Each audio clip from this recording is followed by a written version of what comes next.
Okay, we're back with another episode of the Play 2 podcast, a show where we bring on guests who are in or adjacent to the gaming industry that we think's got a pretty sick story that needs to be out there.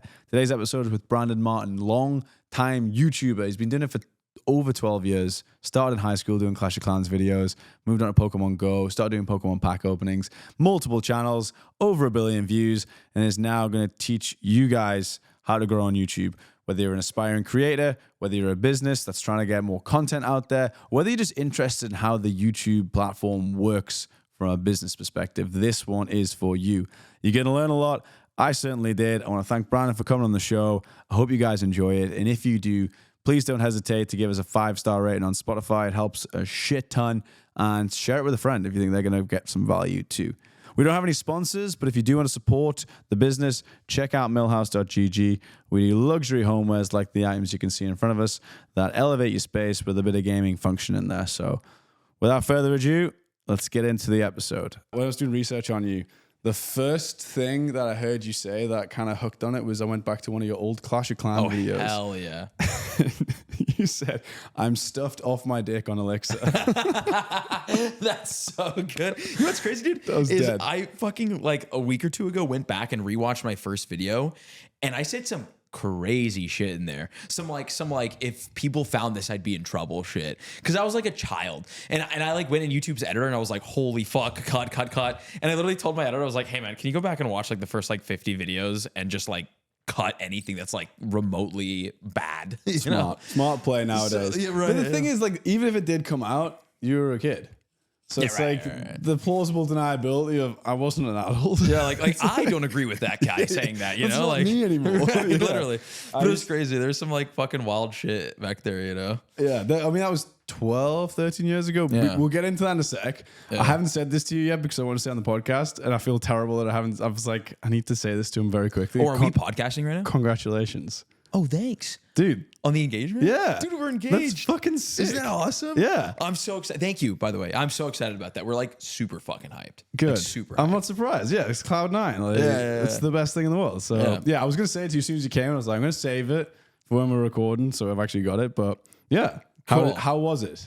The engagement? Yeah. It was perfect. Were you nervous? I was like, you know what's funny is no, like nerves of steel until like the hour of. Because then, I think the thing that I was most nervous about was like, it was a very big surprise. And like there were a lot of moving parts. It was very convoluted. What I was actually nervous about was her like looking on my phone and seeing that seeing a text message from someone, or like it getting like the surprise getting ruined. That's what I was worried about. Of course. It didn't happen, which was great. It was perfect. But yeah, the nerve-wracking thing was I basically planned this so the whole bit was she's been looking for this art piece for years from this artist that she loves and couldn't get it. We went to New York, I think last year. We went to a showing by this artist, and we were like, oh my God, this is amazing. And there were some pieces for sale. Sid ended up not buying them and has like regretted it ever since. So I, through a friend of a friend's fiance, fucking found a piece. It was impossible. This lady is impossible to find art from right now. Way overpaid. And I got the piece. I got it shipped to New York. And then I had a friend out there who had a friend who owned a gallery. And I had another friend who knew somebody at Christie's, like the big auction house. So like I went to Christie's because that's where it was supposed to happen. And then the day of, the guy was basically like, hey, I don't know if we could do it. And I'm like, fuck, because I flew out my assistant and I flew out our favorite photographer and put them in hotels for like a day. And then I was like, oh my God. So luckily I hit up my friend my friend whose friend owned a gallery, and then they let us do it there. So I bought the piece, had it shipped to New York, had my assistant take the piece, who I had to fly out to New York, hang it up in the friend's gallery, and put the ring on top of the art piece. And then my assistant and the photographer were like hiding in the art gallery. So then I took Sid there. She was super nervous. Like I was because I was basically like, I have a surprise for you. Because in my head, okay, you're like, it's a scapegoat then. Well, you don't fucking say that when you're going to propose to somebody. That should disarm everyone. True. You know, like, I have a surprise for you. I'm not going to say that if I'm proposing. Yeah. Why would I ruin the surprise? That's so smart. So I did that, and I did have a surprise. And yeah, she was like mad nervous. She claims that her body knew she was getting proposed to. So I don't know what, I don't know what's going on there, but like let's not dive into that. That's like a women's that's for the intuition. Women to know. Yeah, right. Yeah. I don't get it. But yeah, so like we got there. she was like mad nervous, and like we walked in, and then she like saw the piece, and she was like, "Oh my god!" And we walked over. I was like, "I have this for you," and then I rehearsed with the photographer and my assistant of like, okay, I'm gonna walk her in on my left hip, and then she's gonna stand here, and then I'm gonna grab the ring, and then I'm gonna propose because it's perfect framing for the photo.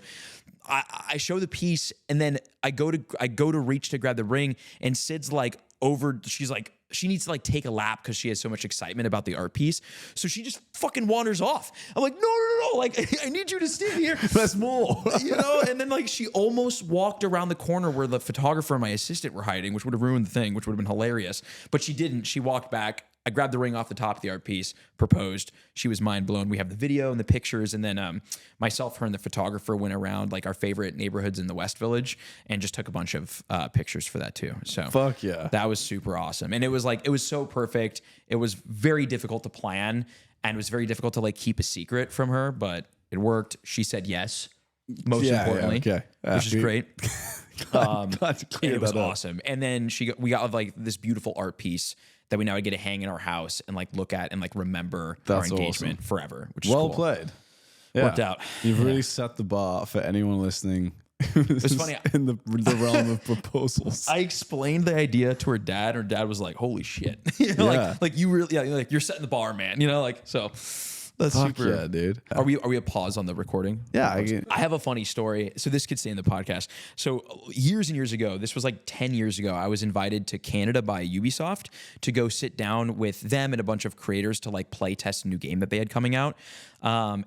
And someone had the idea of like, oh, we should all go back. I'm sitting in a room. I'm like a child. At this point, I'm like maybe like 17 years old or 18 years old, 19, right? And like I'm sitting in a room full of like adults, game developers, some like executives, Ubisoft people, and then like a bunch of other creators that were either as big as my channel or bigger at the time. And then somebody had the bright idea of like, we should go back and watch the first video on everyone's channel. And I was like, no. And then when we got to me, they put it on, and like within the first 3 seconds, I'm like, this fucking bass and this fucking dick, and then I'm just sitting fucking there like, Apple taking down the software. Right. Fuck those guys. Dick full of elixir.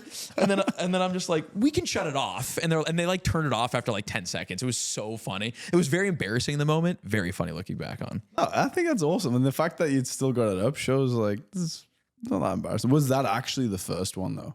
Was the others that you've deleted that were older than that? Yeah, so that channel actually started as a Call of Duty channel because I like grew up loving. So I've always been like a YouTube kid for whatever reason, and I watched a lot of like KYR Speedy and those guys who did like Call of Duty funny moments montages. Like they were like my favorites, and they're actually friends now, which is like a really cool thing to, I guess, like graduate to. But yeah, so the first like 4 videos on the channel were Call of Duty funny moments montages. But the problem with those is that they just took too much to make. Like it was too difficult to make the videos, too much editing, too much effort. So I kind of gave up on it. And then I ended up privating or even deleting the videos off the channel because as I started making Clash of Clans, it just didn't make sense for those videos to exist. And then also too, in hindsight, I probably would private them anyways because I could only imagine what was said in Call of Duty lobbies 13, 14, 15 years ago. Don't think that can live on YouTube. No, definitely not. Because I would do the like go into public search and destroy lobbies and like troll. Right. Oh, so you were actually making, so you weren't just compiling other people's funny videos either. Oh, it was just you. Oh, wow. Yeah. So and I had like friends that I played with who like were super funny. And like one year I went to TwitchCon with them and like met them in person for the first time. It was crazy. So why did you start making videos? What was like, was it just because you were consuming so much from YouTube that you decided I want to do this as well? So funny enough, MYSTIC7 is not my first channel. My first channel, I will not say the name of. I don't even think you could find it, but it was like cringy. There's a movie that I think Seth Rogen produced. I forget what it's called, but it's about a girl in high school who like starts making YouTube videos. And it's, I forget the name. Have you ever, does this ring a bell at all? It doesn't. But it was kind of like that to where like I was just making like mad cringy videos. Like do you remember Fred? Yeah. Like, hey, it's Fred, like that kid. Yeah. So one of the videos on this old channel of mine that I first started making videos on, I was chubby in middle school. I was wearing a collared flannel and a fedora, unironically. And the title of the video was Shout Out to Fred. And I think it was a 10-minute video of me rambling about how great I thought Fred was. Like, that's that channel. You know what I'm saying? So, like, I made those videos, just like random shit, like whatever I was thinking about. Like, I just like made random YouTube videos just because I enjoyed making videos. It was so fun. It was just like a hobby of mine. And at this point, I must have been like 10 years old, 11, 12 years old.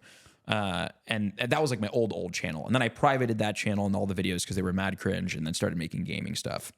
And then Clash of Clans was like the first one that you got consistent on, do you think? Or yeah, because I was just like mad addicted to Clash of Clans. I have a problem where like I play a game and I just can't fucking stop. So like Clash of Clans, I actually refused to play the game for like months because I knew I would get addicted to it. And I was like, I don't even want to touch this, you know? And then I touched it one day and I couldn't stop touching it. So then I just played Clash of Clans all the time, loved the game. And I was like, oh, like I watch people make videos on Clash of Clans and on like Call of Duty. Like I could do this, like this sounds fun. So I did it for myself. So just randomly started making them. I was watching some of the videos again, just like to get a feeling of what that era of YouTube was for you. And you said Pekka Night, like the Pekka Nights. I was like, fuck, I haven't heard that word in 12 years, 13 years. I used to play it and those things were so fucking strong. Yeah, dude, the Wizard yeah. But where I lost it with Clash of Clans was got to a point where it just took too long to upgrade anything. Yeah. Like, I just and was it's like, only got longer. Yeah. I don't play anymore. I haven't played in a couple years, but like it takes a very long time to upgrade something. Like it takes like 3 weeks for like a fucking archer tower. You know what I'm saying? Like I can't be bothered right now. What amazed me though was like that video we were talking about before, the first one or the oldest one that's on your YouTube channel was literally you on an iPad recording it through an iPhone or something along those lines. And like that flew as a video that's done millions of views. I think it's like 700 something thousand. Yeah. But I think it's more of a lesson on, okay, so like I, right now I'm refocusing a lot of my content and like my personal focus on a new channel and like a new initiative that is more about like teaching people how to do YouTube and how to do content and how to grow. And over the years, because I've done YouTube as MYSTIC7 for 12 years now, over the years, like one of the biggest things people always say at the beginning when they're thinking of making videos is like I don't know how to edit, or like I don't have a good camera, or like I don't think the videos will be good, or like the videos will be bad.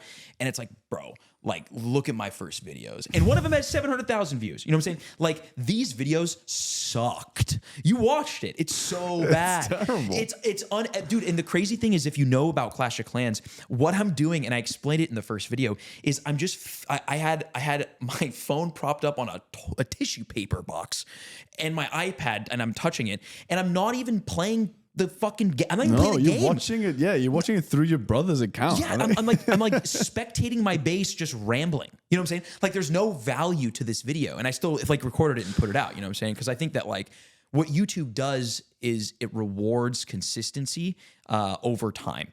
And that's like the method. That's like the equation to becoming successful on YouTube. Is it's literally just consistency plus time plus improvement equals literally guaranteed success.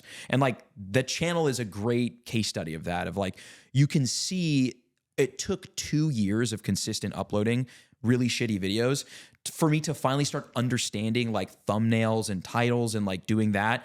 And then the viewership slowly started ramping up after 2 years. And I think by year 4, that's when it really blew up for me on the Clash of Clans thing.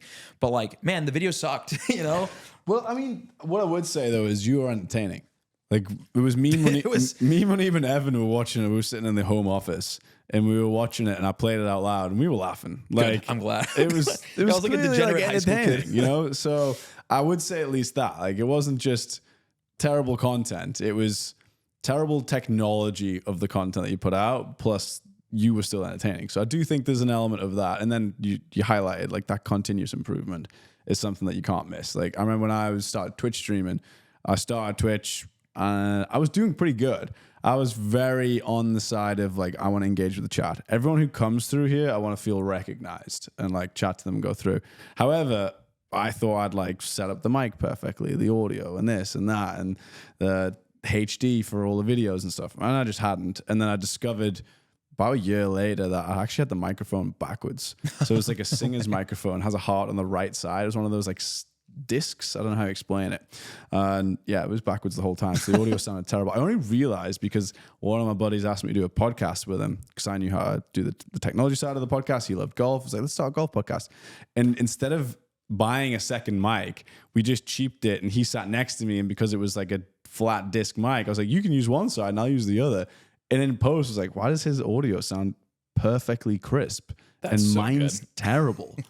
And it was because the whole time I'd had it backwards. But the important thing though is that you were still making videos. You know what I'm saying? Like, you can't grow if you're not posting. True, absolutely.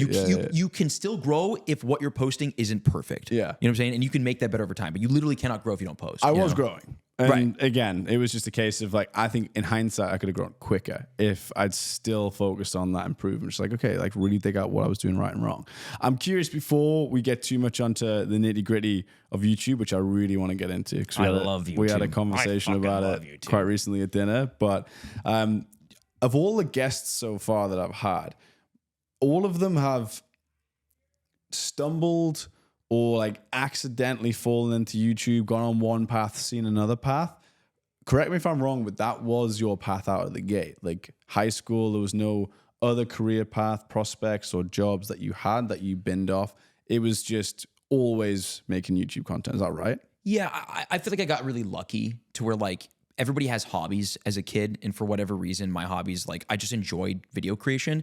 Like even when I was in like elementary school, I remember having these, I was friends with these older kids who were neighbors of mine who like liked airsoft.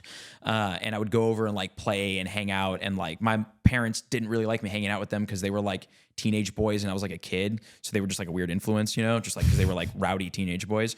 But one of them liked YouTube. And this was like, bro, this was maybe like 20 years ago. This is like when YouTube first started. Yeah. And I remember we like made these weird like airsoft war videos, and I can like see them in my head. And I really enjoyed that. I loved that. I thought it was so fun. So like for whatever reason, like creating things was always an interest. And I think I just got lucky with, I liked creating things. I liked video games, and I just made YouTube videos, and it kind of just worked, like right place, right time.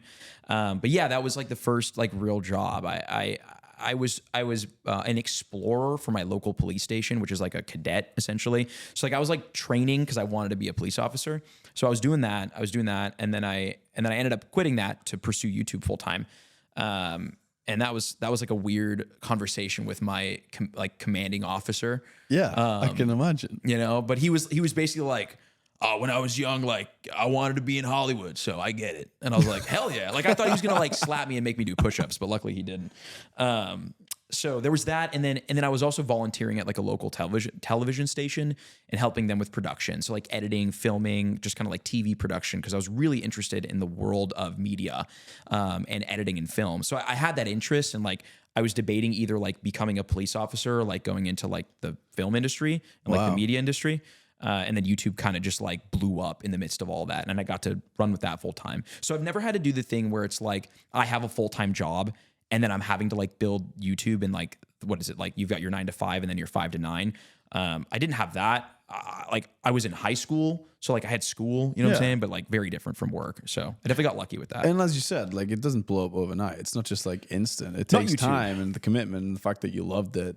The commitment's there. So that's awesome. Yeah. At what stage did it realize in your mind? It was like, okay, this is actually a career path. Like talk me through like the monetization of the early days and like even turning it on. Did you have to get your parents' perspective? Did you have bank accounts rolling when how did that go down? Crazy.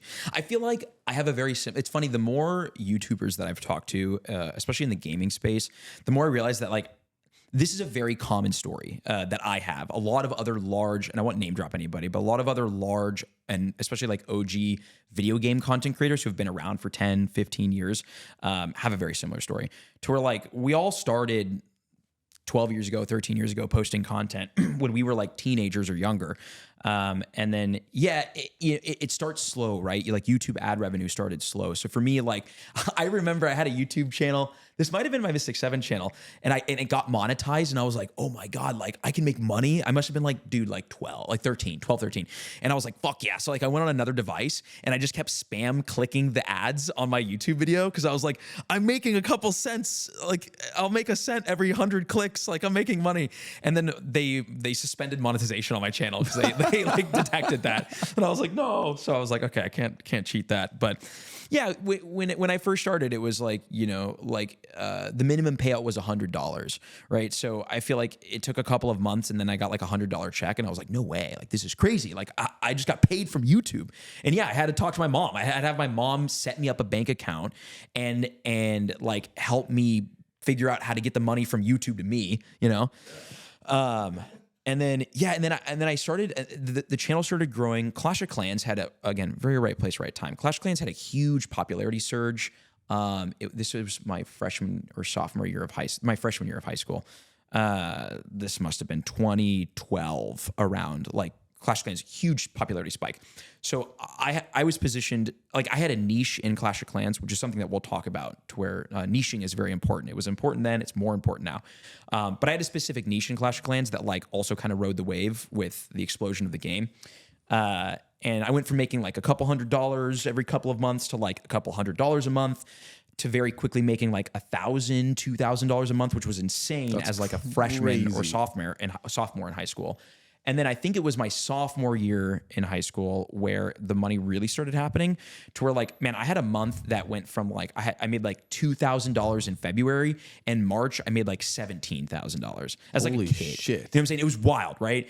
So like that was nuts. And then it was consistently growing. And then I think in my junior year of high school, so like I started making really You can't even good money. drink alcohol at this point in your life. Like that, like that. I can't even drive a car. Yeah, I can't even pretend to drive a car. I'm just trying to like, put 14. myself in that situation. That's a fucking crazy Yeah, it was amount weird. of money. It was weird. And at this point, like my mom was very helpful with it, to where like, bro, I had to have my mom like set up an LLC for me, like set up a corporate bank account, like help me with my taxes. And again, like, if you talk to a lot of other OG gaming creators, they have the same story. Like their mom or their parent came in and helped, like, cause we didn't know what the fuck we were doing. We were kids. And you just want to make videos. Well, that's just it, right? Like the money was cool. not that important. You still got a house. You're still living with parents. Whatever. You're still in the schooling system. Like, dude, it was wild. It was wild content, because it was like, especially when I started making, and that's I think your initial question was like, when did you start realizing this was a viable path? I think I always kind of, as I was doing it, I assumed, because I followed people who did it full time. I watched Fred and I liked Fred, but I knew even as a kid, like, oh, like Fred does this, like this is his job, this is cool. And then as I started following the gaming creators, like the KYR Speedy and that crew, like Vanos Gaming and those guys, I understood like, oh, they're doing this full time. Like there's you could do this full time. No one else believed or understood that, but like me as like a little mini brain, I was like, oh wait, this is a real thing. And yeah, it wasn't until I started making like real money, like when that $17,000 check hit, I was like, oh, like I'm not going to fucking college, man. You know what I'm saying? And that was a very difficult conversation with my parents, who, again, this is the same conversation you'll have with any of the other gaming creators. Your parents are your biggest supporters, and they want the best for you. So when your fucking 14-year-old kid says, hey mom, I don't want to go to college, I want to play video games for a living, back in like 2014, they're like, hey man, I'm here to support you, but get fucked. Like you're going to college, And like, it makes sense. Like I understand that. So like, that was an interesting thing. But yeah, but did you find, sorry to hang on that for a second, but like, did you find that conversation difficult despite having the actual like financial proof and being like, but the proof's in the pudding here. Like this amount of money per month is more than 99% of the jobs on the planet. Right. Isn't that crazy? No, listen, I had like I was a kid, you know what I'm saying? I was a teenager. I was kind of I think a brat is the wrong word, but I very, I think I have like the standard entrepreneurial, I don't like following the rules, I don't like the system kind of like God complex sort of thing. And as a kid, I definitely had that. So when my parents told me like, oh no, you're going to go to college, in my head, I was like, no, the fuck, I'm not. I'm not doing that. Yeah. And it took a while. And I think, talking to my parents more about it, the way that they explained it was like, it wasn't the money that made them believe like, oh, like you could actually go and do this. It was like, I was very dedicated to it, and I knew what I was doing by the time my senior year of high school came around, and like it wasn't just like a hobby or some random thing I was doing, or I wasn't just doing it for the money, and the money wasn't going to go away. Like it was, they understood that it was more viable. But yeah, I don't know. I think that like the not caring what people thought or said thing was really important, and continues to this day. I think, and you know, because you've been in content, but like if you let the perspectives and opinions of other people affect what you're working on, what you're doing, like you're not going to get far, even if it's your parents. Yeah. You know, and I think especially if it's your parents, because they're the closest to you. That's a difficult relationship. And I think for a lot of entrepreneurs and aspiring creators, like the parental relationship is hard because you don't want to disappoint your parents. Your parents just want the best for you. And no one knows what the best for anyone is anymore, especially with AI right now. It's like you have no idea in 5 years what you should be working on now, right? So it makes sense for people to be like, no, I think that's a bad idea. And it is a bad idea unless you fully, truly believe it's a good idea and you're willing to like really push through to make the idea good. Because like I could have done YouTube and it could have not worked. You know what I'm saying? Like very easily, right? But like, I don't know, like I was just stubborn and I stuck it out and like I loved it. So it's interesting that you say that because like when you go on like AI and the way the world is now, like there are so many different ways that people can make a living. Yeah. And you're right. Like some of them are going to be successful. Some of them aren't. But I think that doesn't matter as long as you're passionate about it. And if you go in, it's like, I'm going to enjoy this and I want to build this for me, whether it's successful or not in the future, you're going to be successful at it because if you fail, you're going to learn a lot from it. Right. Is what I found at least. So my mind originally went to like, shit, yeah, that's quite daunting. Like now there's so many different paths you can take. There's so many more wrong turns to take. And then I quickly drawn it back in and I was like, no, that's good. That's what you need. Yeah. I'm curious then. So you've established the YouTube channel. It works. It's ripping.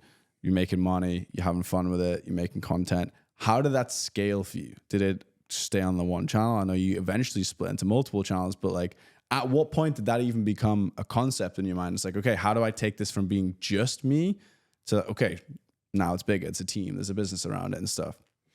Yeah, I think I did a poor job of scaling the like true core like entrepreneurial business side of my brand. For the majority of it, because I was much more interested in just making the content. Because I really, truly enjoyed that part. I think there's a lot of very intelligent people. Like, you know, you have people like, I don't know, like Cypher PK, fantastic content creator. He has a very similar story. He made YouTube videos for like 5 years before they even got any views. Like he's an OG and he's a grinder.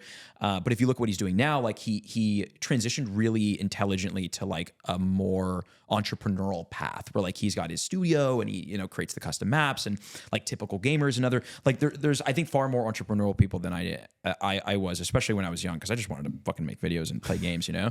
But my whole thing when I was building it was like, this is awesome and I love this. How can I use this to live a life that I want or to do things that I love? So the nice thing as Clash of Clans, the YouTube began making more money was it was very simple back then. Cause like I had high school, I had friends, and I had Clash of Clans and I had YouTube and that was my life. And that's all I wanted it to be, you know, like life is very simple when you're young, you know? And it was great. So like my whole thing was like, oh shit, dude. Like, I don't have any expenses. Like, the more money I make from YouTube, the more money I can spend on Clash of Clans. Fuck yeah. I'm addicted to this game. That's like all I want. Dude, the only thing I would ask for years, for my birthday, for Christmas, for anything, were like iTunes gift cards for Clash of Clans. Like, the only thing I would ever ask for. And I would still ask for that. Even like when I started making a bunch of money, I was like, don't give me anything. Just give me like iTunes gift cards, you know? And that it was super fun. And I love that. And it was so fun because I could just like spend however much fucking money I wanted to on Clash of Clans. And I used that to make the content better and to improve. So like, that's kind of how I went about it, right? It wasn't like, how can I build a big business or how can I create systems or like, how can I make this as big as possible? It was more like, how can I use this to keep doing what I really love to do? And I think that that's an important part of like a system that operates for a very long time. Cause I think you burn out if you don't have that. And I did the same thing, like and we can talk about this, but when I eventually transitioned to Pokemon Go, the thing that I realized I could do with that, like Pokemon Go was like an engine for travel. And I had never traveled before. And the first trip, which is a story in itself, was this fucking crazy trip to London. I was there for like 36 hours. I slept in a Airbnb with like 10 other people. The mattress had blood and cockroaches. It was crazy.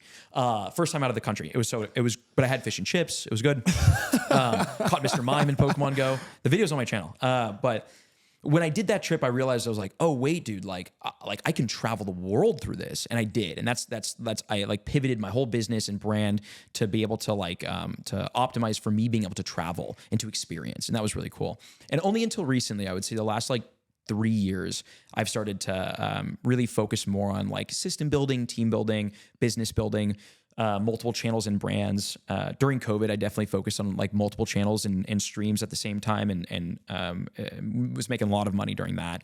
But it took a while for me to like think about like enterprise building, you know, rather than just like I'm a YouTuber. But like you say though, like you have to have the passion about it at the end of the day. If you're going to be the front facing of the channel, like you have to be making the videos. That is number one ultimately. So it makes total sense why it's successful. And then now you can look back in hindsight and from a very positive way of being like, okay, let's pick this apart from a business perspective. Why did that work?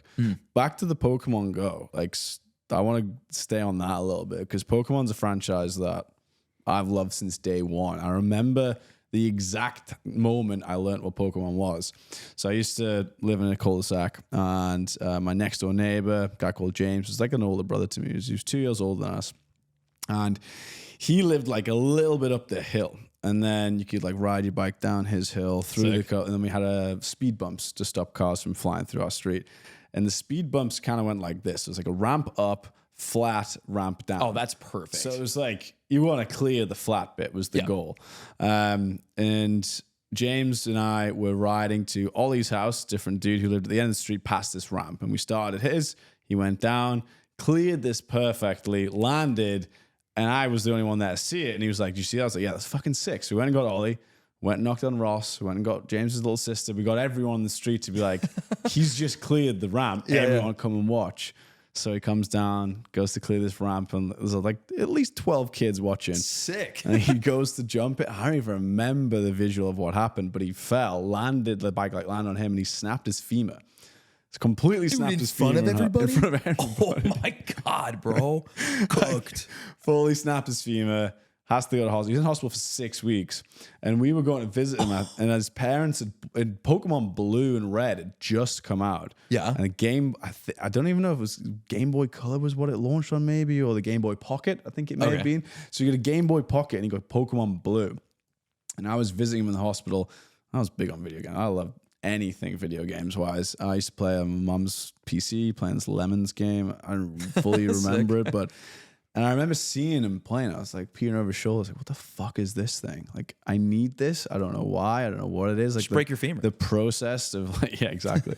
The process of him picking the starter Pokemon was like, you're fully in control of this game. And it's like a little adventure, and I need it. And that'll never leave me. I ended up getting Charizard Pokemon Red. Of course. Like, as any normal person would. Yeah, what are you doing getting Pokemon Blue? Right. Let us know in the comments if you're blue, red, or maybe if you started yellow, but that was later in the game when that came out, at least for the UK market. I don't know what it was for America or Japan. I think Japan had green, right? They had... Maybe? I think they maybe started with green. Who knows? We'll do some looking up. But yeah, that franchise just lit me on fire. And my dad owned a newsagents. So, which is, I don't know if you have them here, but essentially sells newspapers, sweets, and other little confectionery bits that come in. Like so when cards? Pokemon cards came out, he owned the Pokemon card shop at the top of the street. That's so sick. I used to get so many packs. And I'll never forget this. Came up from school. It was like a 5-minute walk from my school.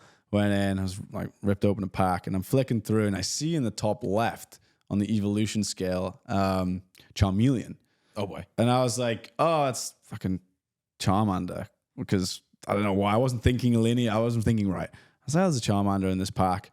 Flicking through and I see the Charizard. I was like, what the fuck? That's so sick. Losing. I have no idea what level it was. I don't know if it was shadowless or not, but it was like first generation, 100%. And girl called Helen, who I was at school with, was around the corner. And I was like, showing her this. She was like getting hyped with me. I'll never forget that. And kept it, my prized possession, for a while. But then Yu-Gi-Oh came out. And one of my buddies across the street had full Exodia in Yu-Gi-Oh. Okay. And I was like, what do you need to trade for this full Exodia? And he was like, I want your Charizard. And I was like, fine. All right. I mean, I feel like at the time, that's a pretty good trade. Yeah, you know? but gave it to him. 20 minutes later, I was in my house and I regret it. And I was like, I need this back. So I went back over. It's like, can we retrade? He's like, sure, no problem. Goes in his back pocket, pulls out the Charizard card, completely bent. I was like, did you take it? no. Yeah. You keep it. I'll keep Exodia, thanks.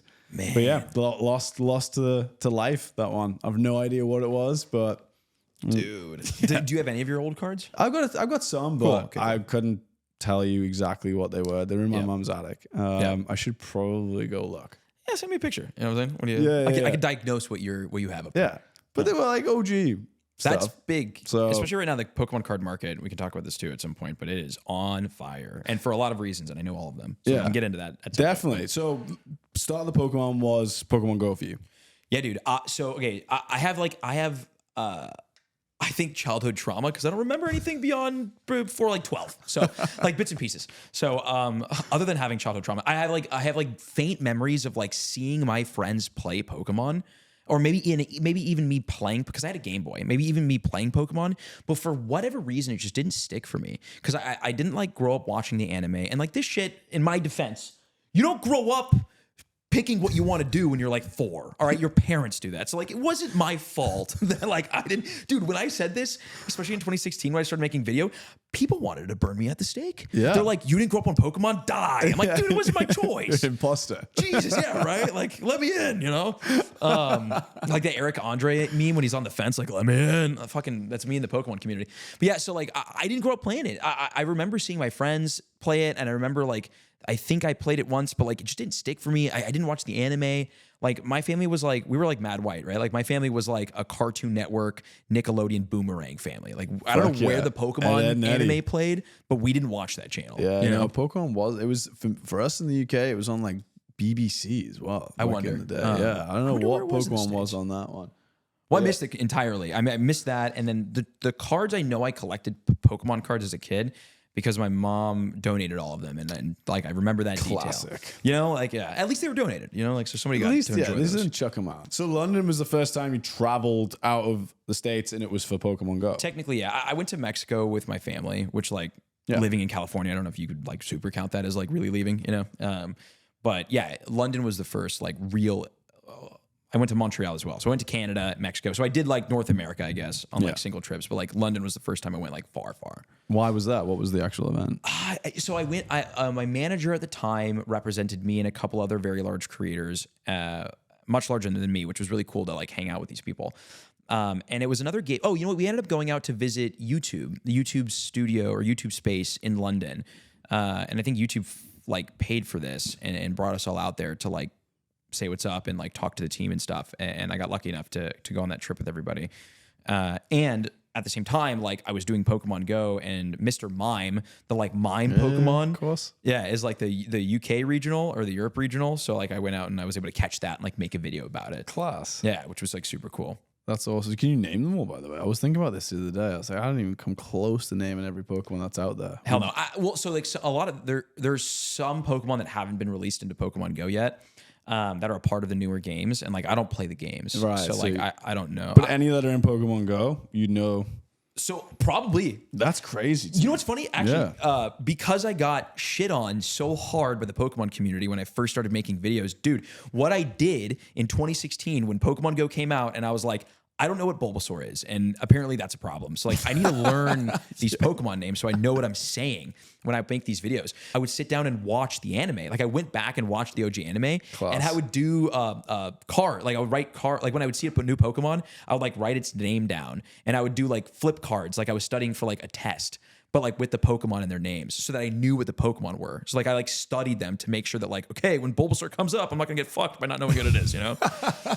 Like I'm pretty sure that was like a big meme. Like I literally didn't know what Bulbasaur was. It's in my first Pokemon Go video. That's amazing. I'm gonna have to go back and find that. That one's funny. That's great. It's a funny video. Again, it's like me and my friends like walking around a neighborhood, catching Pokemon, just like swearing at things. It was really funny. Pokemon Go was awesome. I was big on it. It came out in the US first. So to get it in the UK, you had to go through all sorts of weird little loopholes and so on. Download a weird app on the App Store, change your region, and then eventually got it. And built up a sick account. And then when it came out in the UK, it kicked me off the old one, and I couldn't log into the other. Damn. And just that was enough for me to be like, I'm not starting that again. Oh, And wow, then- respect. You just didn't even... And the next time I played Pokemon Go after that was in Laguna with you guys. Oh, yeah. That was, when you did he the caught event. shinies too, you know? I was having a great time. Yeah. But back to what you said, like I'd be the same. Like if I play a video game, like that's me playing that Locked video in, game, locked in. So if I couldn't figure out a way to make it my job, I can't do it right now. I respect that. Dude, same. I don't play any games unless it's with, I almost said my girlfriend, my fiance. Crazy. Yeah. Unless it's with my fiance or like for work. You know, Yeah. I just can't touch video games outside of that. Unfortunately, and I like video games. You know, I'm sure you do too. No, I play Fortnite a lot. Yeah. Like I know obviously Matty puts in the group. It's like anyone jumping on. Yeah, we gotta like. I'm down I know. anytime. We're back in town, so we can do it. If someone says if you want to play Fortnite and I'm near that PC, You're it's in. just on. Yeah. Like I don't have a setup at home, which is good and bad. I don't know. We've just moved house, so if I do get a setup at home, my gaming level spikes up, but then social life goes down a little bit. I don't know. It depends how you look at it. You can network on Fortnite. You can, and 3 business partners. Yeah, you know what I'm actually, yeah, you can. We're gonna do a Battlefield 6 LAN party here. Actually, That's cool. I don't know if you're interested in Battlefield, but I'm gonna. I watched a ton of streams of the Yeah, beta. it comes out on the 10th. We're gonna set up a bit of a stream, like invite just friends of the brand to bring their own console, PC, monitors, whatever, and we're all just gonna pile in the middle and play from like 6 p.m. till whenever people want to go home. This is so fun. And this is perfect for, I think it was for my birthday or for Christmas a year or two ago. Sid bought us like mobile gaming setups. I think I might have showed you this at our house so that like, cause like we liked playing video games and we wanted to play Fortnite together, but we couldn't. So she like bought us LAN setups. Yeah. So we can set up in the living room like 2 PCs. That's so I can fucking sick. And because we do this when we go to her parents' house so we can play Fortnite with her dad. I can take the thing, put it in my car and drive it over, dude. I'm in. I'll LAN party with you guys. I'll throw it on. I'll send me your email and I'll add it to your calendar. Hell yeah. Yeah, the 10th. Launch Of day. October, right? Yeah. And Cool. I'm just, the one hurdle I need to figure out is just get a Switch big enough for 12 PCs, basically. The internet here is insane. Right. But I just need to get a Switch for the router and just be like, right, I need 12 Ethernet cables. Sick. Oh, that'd be so fun. Yeah, it's gonna be class. I'm actually really stoked on that. So that's the gaming that we do. That's kind of work based, but not like we did the Mario Party and so on. But yeah, okay. So you're in Pokemon Go.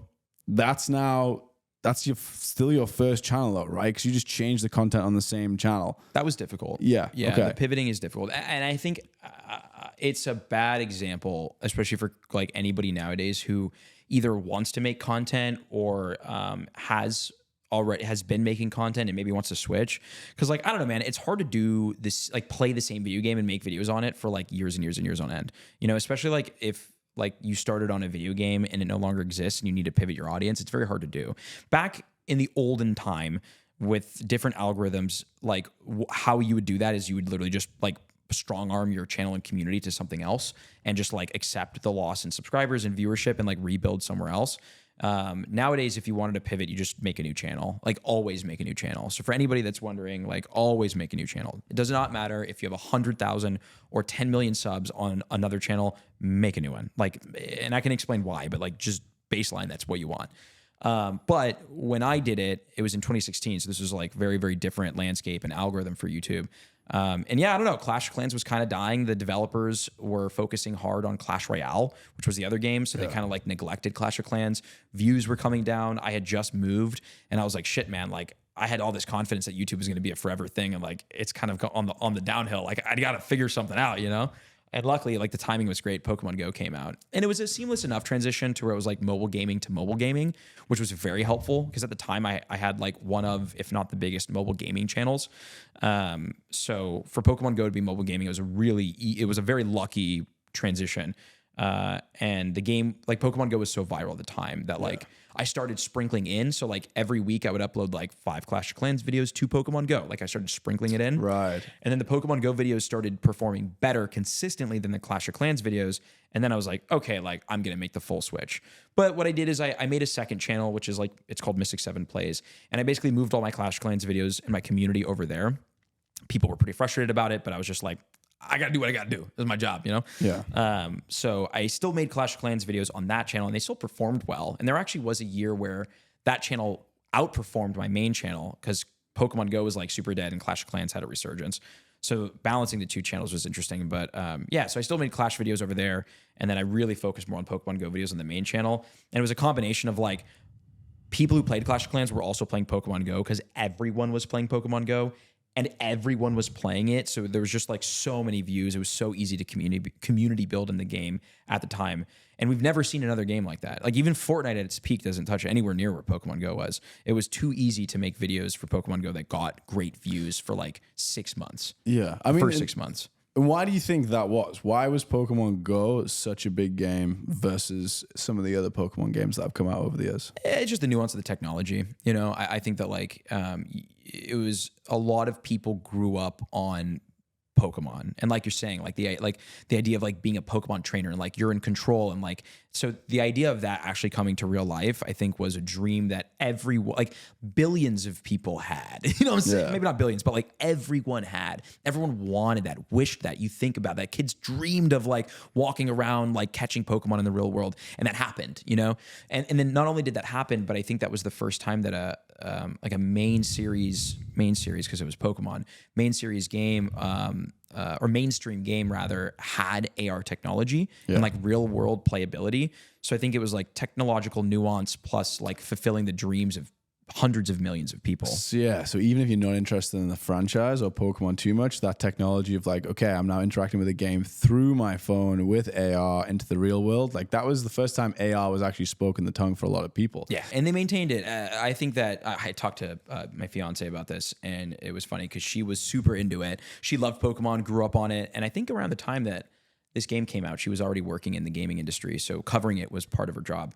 And she was like, "Yeah, I hated it because the advertisements made it look so cool, and then when you played the game, it was like so clunky and shitty." And she was like, "I quit because of that." And a lot of people did, right? But a lot of people stayed.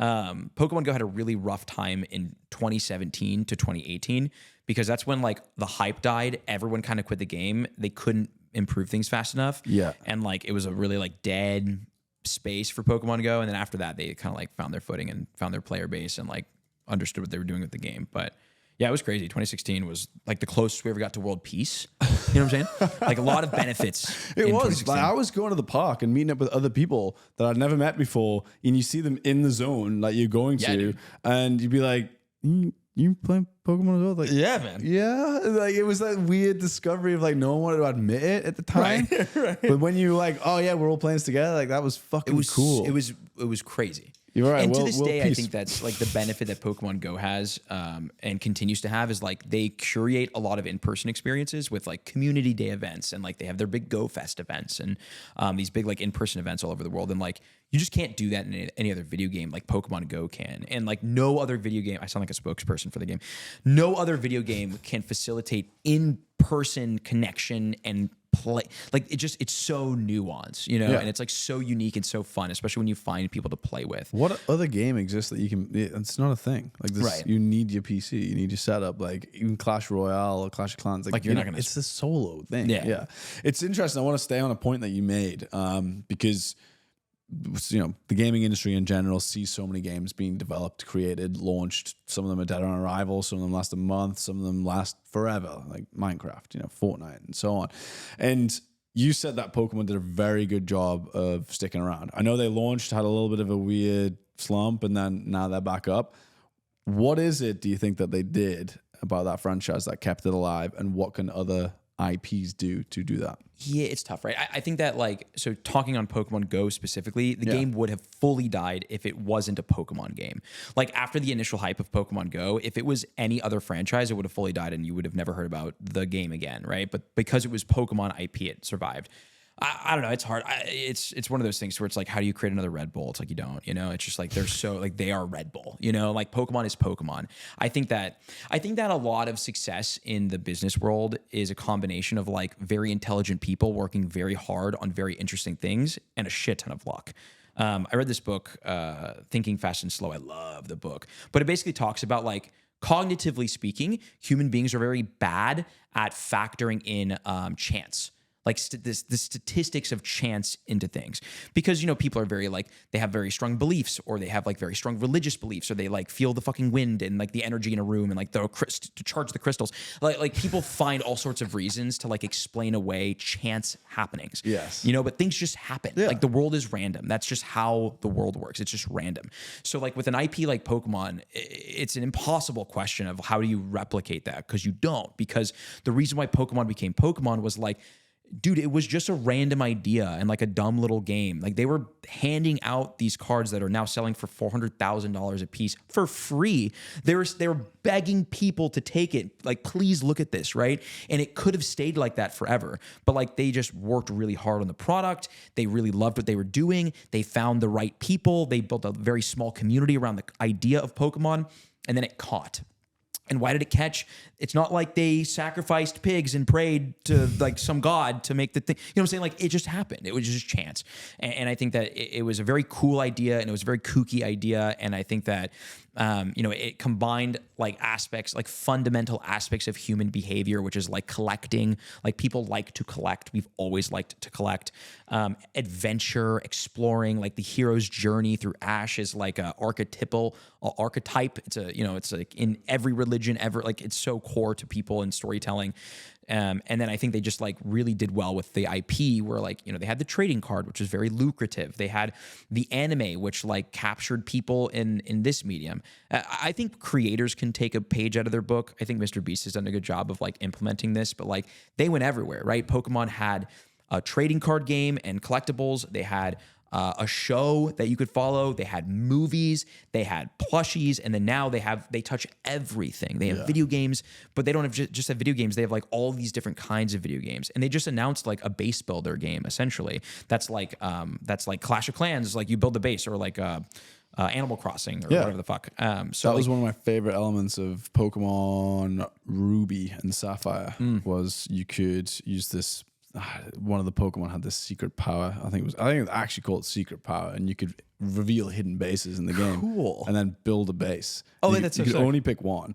So like when you found another little hidden base, you'd be like, "Do you want to kick your old base out and build?" And you could build little treehouse vibes. And that was one of my favorite features of that game. That's cool. sick that they're bringing a full game around that concept. Right. I'm like as a base, but like as a Clash of Clans addict, as a base builder addict, that looks super fun. I used to play Age of Empires growing up. I don't know if you ever fucked with that. I loved that game. Yeah. Mm-hmm. I used to sunk hours into that. Command and Conquer, all that. Yeah.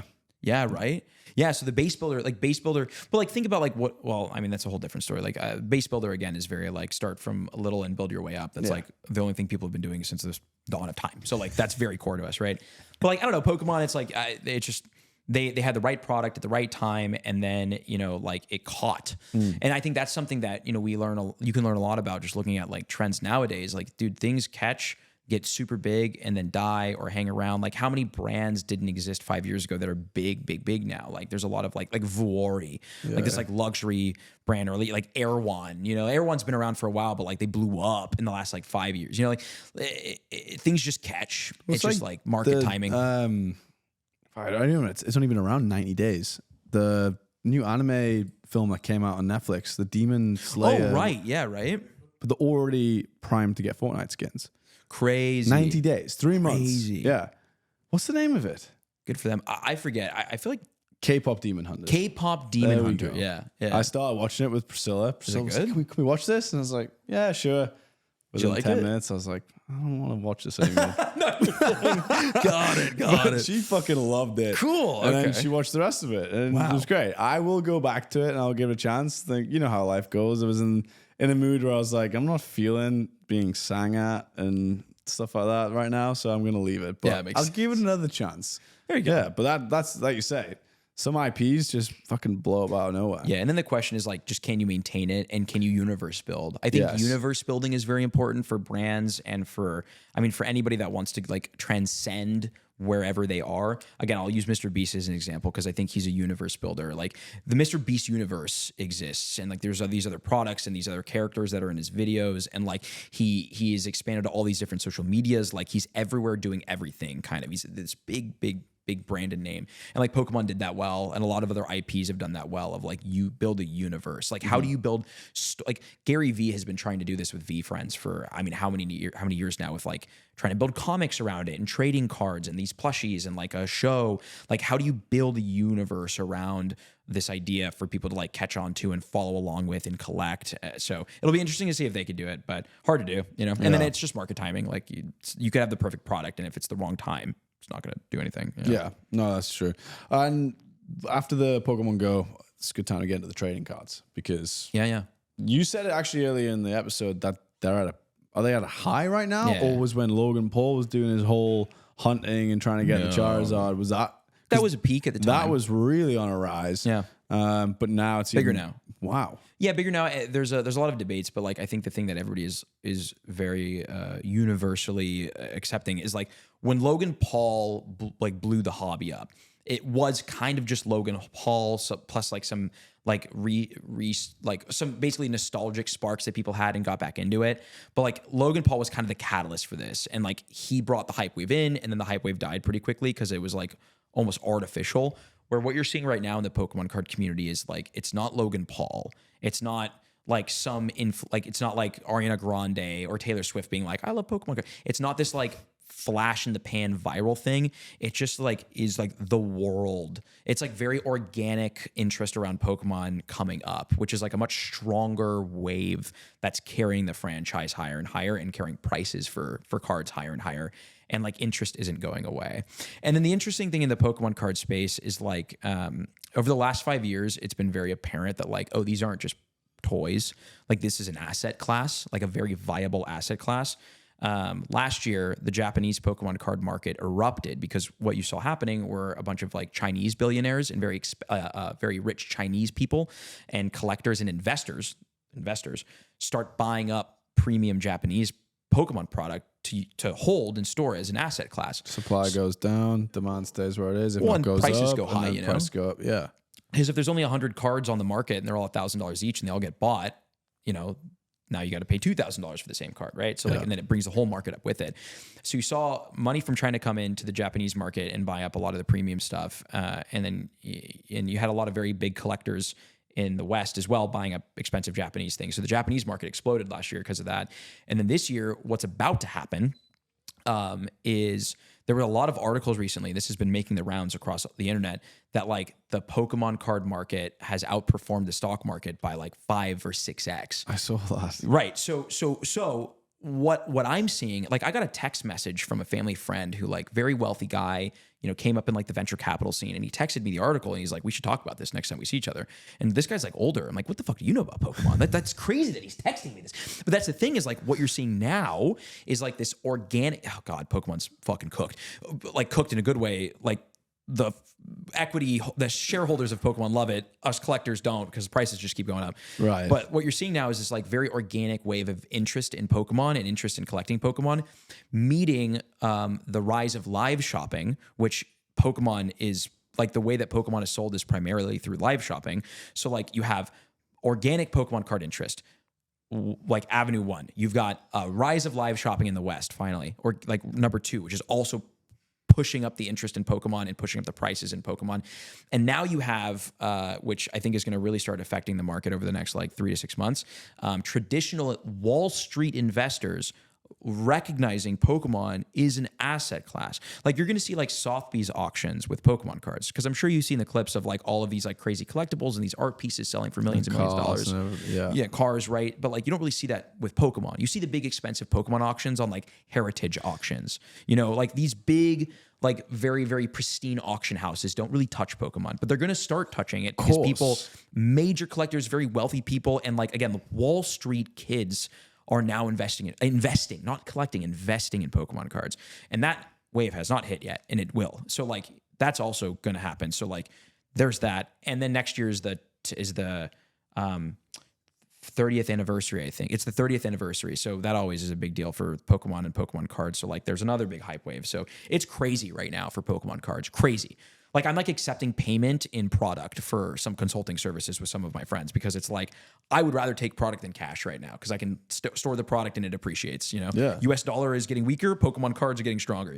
So it's crazy. That's fucking nuts. I mean, it makes total sense. Like it's, if you go through history, it's like anything from a collector's perspective, especially when it was such a big IP, when people like my generation who now have adult money and adult jobs, right? Back then, you had to be lucky and find the Charizard, and then lucky enough to see the value in it as a kid to then keep it. Like you just didn't do that. And now that we have the money, it's like, fuck, I want that Charizard again. And what, the value's going up and up and up. Right. The same way I like watches. Like I want to buy a watch because I can wear the investment and it's going to keep going up if you get the right one. Yeah. I'd rather do that than go and invest in the stock market. Right, it's more fun. And it's the same for a lot of people with these cards. Me and Matty actually speak a lot about the Fortnite skins. We think the same with the Fortnite skins.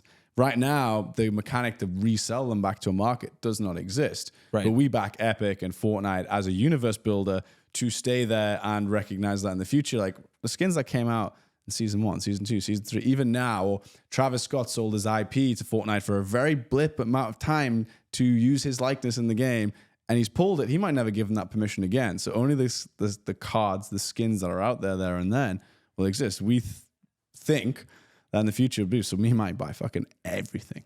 Yeah. Like some of them you have to earn as well. So you can't just buy them. There's like a Darth Jar Jar Binks. I don't know if you saw that one. No. Yeah.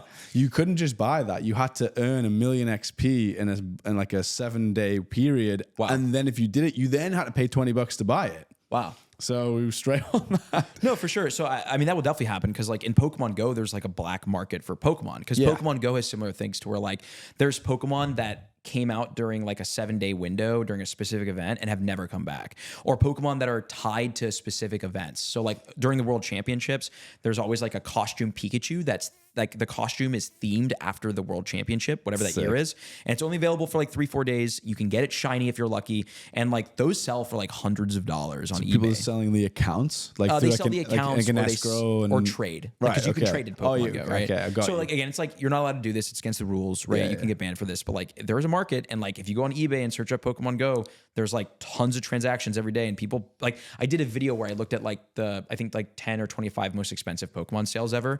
And I think there's like a Snorlax that like a shiny, it has like a nightcap. It's like a shiny, sleepy nightcap Snorlax. You can only get it through special research. You can only get like 8 encounters with it. Like one of the rarest shiny costumes. And I think it sold for like $900 or something crazy like that. You know what I'm saying? So like there's a market for Pokemon. People would for sure buy Fortnite skins if they're not already like selling accounts with them on it. Which I'm sure they definitely do. Yeah. But I back Epic to create a mechanism in the market to resell them in the future. I wonder if they'll ever. I wonder why they haven't done that. Because like CS:GO is already doing it. And they make how much money off of that? You know I don't know. Like, is it like Rolex control their supply so that their aftermarket goes up in value, thus making their pieces more sought after and so on. So I don't know if Epic maybe have just thought if we set up a market, we lose the direct revenue. Kids are going to spend secondhand revenue on the other cards instead of straight to us. I don't know. There's a world where they see it that way, but I think one day there'll be an aftermarket. That'd be crazy, man. Yeah, that'd be awesome. How much would you spend for a Fortnite skin? Like, what's the max amount you'd think you'd spend for a skin? Yeah, because it's speculative.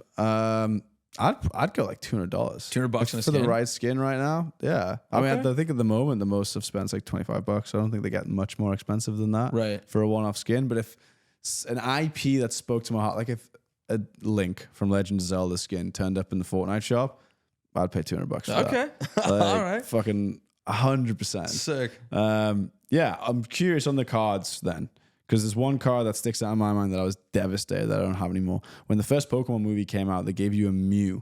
Oh, the Ancient Mew. The Ancient Mew. Bruh. Is that valuable at this point, or is that pretty common because everyone got it back then? I mean, it's both. So it's common because everyone got it back then, so you can find them, and they're okay. The market has changed since I last bought one, but like you could buy them like kind of dinged and fucked up for like $50 to $100 per. They might be more expensive now, but like relatively cheap for as cool and vintage of a card that is. Now the difference though is that the print quality was very bad when they made them, and people didn't take care of them. So if you get a PSA 10 version, I forget the price on that, but I think they're like tens of thousands of dollars, like crazy money for a PSA 10. Wow. But again, it's because they're like impossible to grade. Also, the whole card is hollow. Yeah. So the likelihood of there being imperfections when the whole card is hollow is like high, like multiples higher. So impossible to get PSA 10s. But if you have the Ancient Mew and it is a PSA 10, like again, that card, I might be wrong, but I think it's like $10,000, $20,000, $30,000 for the PSA 10. That was always my favorite card. It's so cool. I love it. That one's so cool. And Sid, I think, has one or had one for when she went to the movies. But the fact that like you went to the movies and collected is super cool. That's the shit I fucking love. Yeah. So pretty menial, maybe. People have probably heard this a million times, but I'm curious now for anyone listening. Like a lot of the audience that listen to these episodes are people who aren't necessarily in our world, maybe trying to learn a little bit about it and so on. People who are looking for a fresh career path and so on. but they will know what Pokemon is, and they will have had the same experience that me and many others have. But we had Pokemon cards growing up. I'm curious if someone has a Pokemon collection at home, isn't in the world right now, what would they be looking for? Like, what's 10 pretty common ones from back in the day that are very valuable now? I mean, anything vintage that is either like a super cool Pokemon, you know, so we're talking like, just think the big ones, and everyone knows what the big ones are, like Lugia, Mewtwo, Gengar, Charmander, Charizard, Venusaur, like any of the big Pokemon typically would be valuable, especially if they're old. And then anything with texture. So any old card that has that it's like a hollow foil, any card like that has like a gold star, those are crazy right now, or hollow. Anything old and holographic, or of a Pokemon that's like cool, Gengar, Lugia, Ho-Oh, the cool ones. Alakazam. Yeah.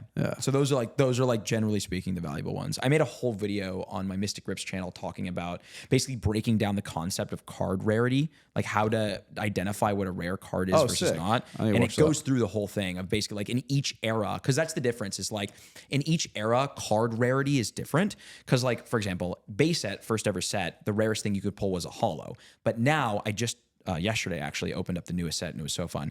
But now the rarest thing that you can pull is a gold card or a secret illustration rare. Like there's like 13 different rarity tiers now compared to back in the day when there was 3. You know, so each era of Pokemon, you had X and Y, and then you had Neo, you had like Black and White. Like each era had different types of cards that were rare. So like it depends on like when the card's from. But on base set, like they did Shadowless. Was that on base set or no? Yeah. Like, so base set was the only one to kind of have that. Well, sort of. So like base set had like first edition, which was first edition and Shadowless. A little stamp, yeah. Yeah, and then they had Shadowless, and then they had base set Unlimited. And then every vintage set out of that first like initial era after that had first edition and Unlimited. So the first edition always more expensive, Unlimited less expensive. Okay, I'm gonna ask my mom to go and anything with a first edition tag. I got a lot of them. Yeah, even I can see it in the bottom corner of like the right picture. side. Yeah. It's like the actual picture of the Pokemon above where the attacks and stuff are, like on that. Yeah. So if you have like first edition, like just even common base set Shadowless cards, like you could have a Pidgey from that. If it grades a 10, that thing's worth like a shit ton of money. So like even the common, so like first edition base set Shadowless, anything is valuable. Okay. But after that, typically just like hollow foil or cool cards. I'm gonna get it in. So if anyone watching also has the same, feel free to DM Millhouse and pictures. I'll pass them on to Brandon and check them. We'll see what we got. Check them. What do you do with all the cards? Because you rip a fuckload of cards open. Yeah. And, well, and we started ripping more. It's funny. My strategy with. Okay, so I have MYSTIC7, which is Pokemon Go. It's the 12-year-old channel. It has like 1.2 billion views, which is like a mad flex because most of that is long form. Because there's a lot of people who are like, I have 1 billion views. And you go to their channel and they don't have a single long form video. It's all like, shorts. All right, dude. Good one. Like, no, and not to throw, shorts are it's very hard to get a lot of views on shorts even. But yeah, so I have the MYSTIC7 channel, Pokemon Go. That was like Clash of Clans to Pokemon Go. Then I made a new channel and brand called Mystic Rips, which is all Pokemon cards. And yeah, so that channel, our strategy has changed quite a bit on that channel over the years. Right now, I've recently pivoted, and this is new. I've pivoted the channel strategy to 2 videos a week. So 8 a month instead of 4 a month. And the videos are more focused on ripping interesting product or new product, but always ripping things because the business model of Mystic Rips depends on attracting the people who like ripping and collecting. So I've pivoted the content strategy to align with the business strategy. And that thing is a money machine. I mean, Mystic Rips is fucking printing cash right now. It's crazy. It's like out earning my main 1 billion view, 2.8 million channel by like multiples. And it has like 400,000 subs. Yeah. So it's a kind of a testament to like modern YouTube strategy and like how many ways there are to monetize and like how much money you can make on YouTube if you know what you're doing. Like if you align your monetization strategies with your content strategies, you make a ton. So that channel is doing great. We're uploading 8 videos a week. I'm sorry, 8 videos a month. It is a lot of cards. So for example, I opened up a case of the new set Mega Evolution yesterday, which is 216 packs. So out of that, all of the hits, this is a very cool feature of the channel, and it helps with our partners and our sponsors. Every hit that I get in every video, I take and I sell on our Whatnot account for whatever 50% market is. So we sell all the cards for half off because right now it's very hard for people to find cards. And what you're seeing is there's like a mystery box craze just in the world right now and obviously in Pokemon. So when you go to conventions, it's hard to get cards at market price or under because vendors aren't willing to negotiate because everyone is buying cards at or above market to put them in mystery boxes, which they make profit on. Right. So like vendors don't really negotiate much anymore because like people are paying 110% market why would they give it to you for 80% market? You know, so, Just put it in a mystery box and it's away. right. Yeah. Very hard to find reasonable priced Pokemon cards. So I go out, I find all the cool product, I rip everything, I pull super sick cards, and then we sell them for half off.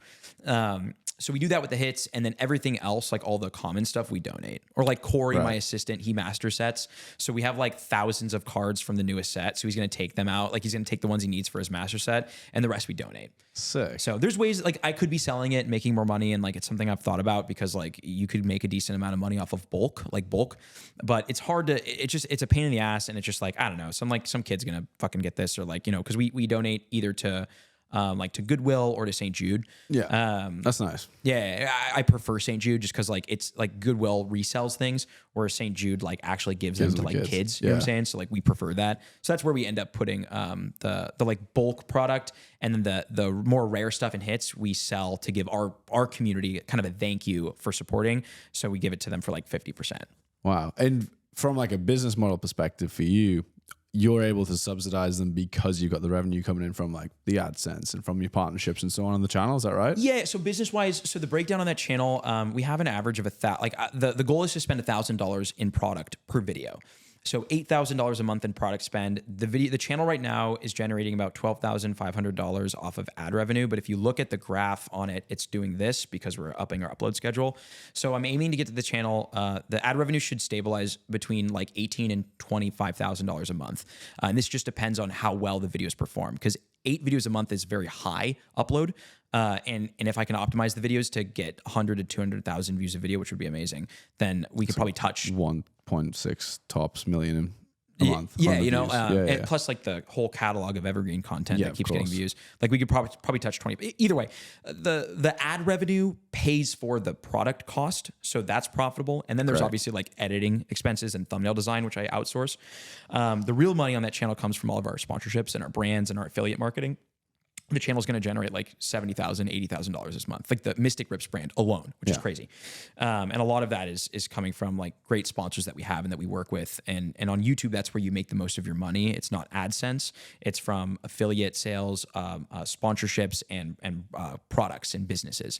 Like, you know, if you're a golf YouTuber, you should sell your own golf balls or something, because you can convert your community. YouTube converts better than any platform on the internet for product sales.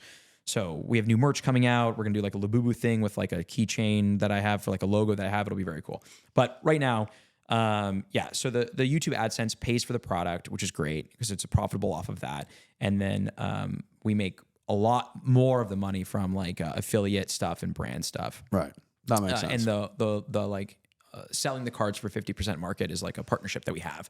Yeah. So that helps make more money and like strengthen relationships with brands. And like, again, like it gives the community a huge win. So like everyone wins. And I think those things are very important for creators to figure out, is like, I want to make a YouTube channel. I want to build a big community. I want to make a lot of money, but like, how can I do this in a way where I win because I'm getting what I want out of it? My community and my viewers are winning because they're getting cool things, even if the cool thing is just like value from the videos. Yeah. And the brands that I'm working with are winning because like, you know, we have high conversions, or the community likes the product or whatever, you know, like win-win-win. So like figuring that out is like prime. And it took like 3 years of like fucking around on Mystic Rips before we found our formula, and we're in it now. So it's working. You make it sound so easy and you speak so eloquently about it.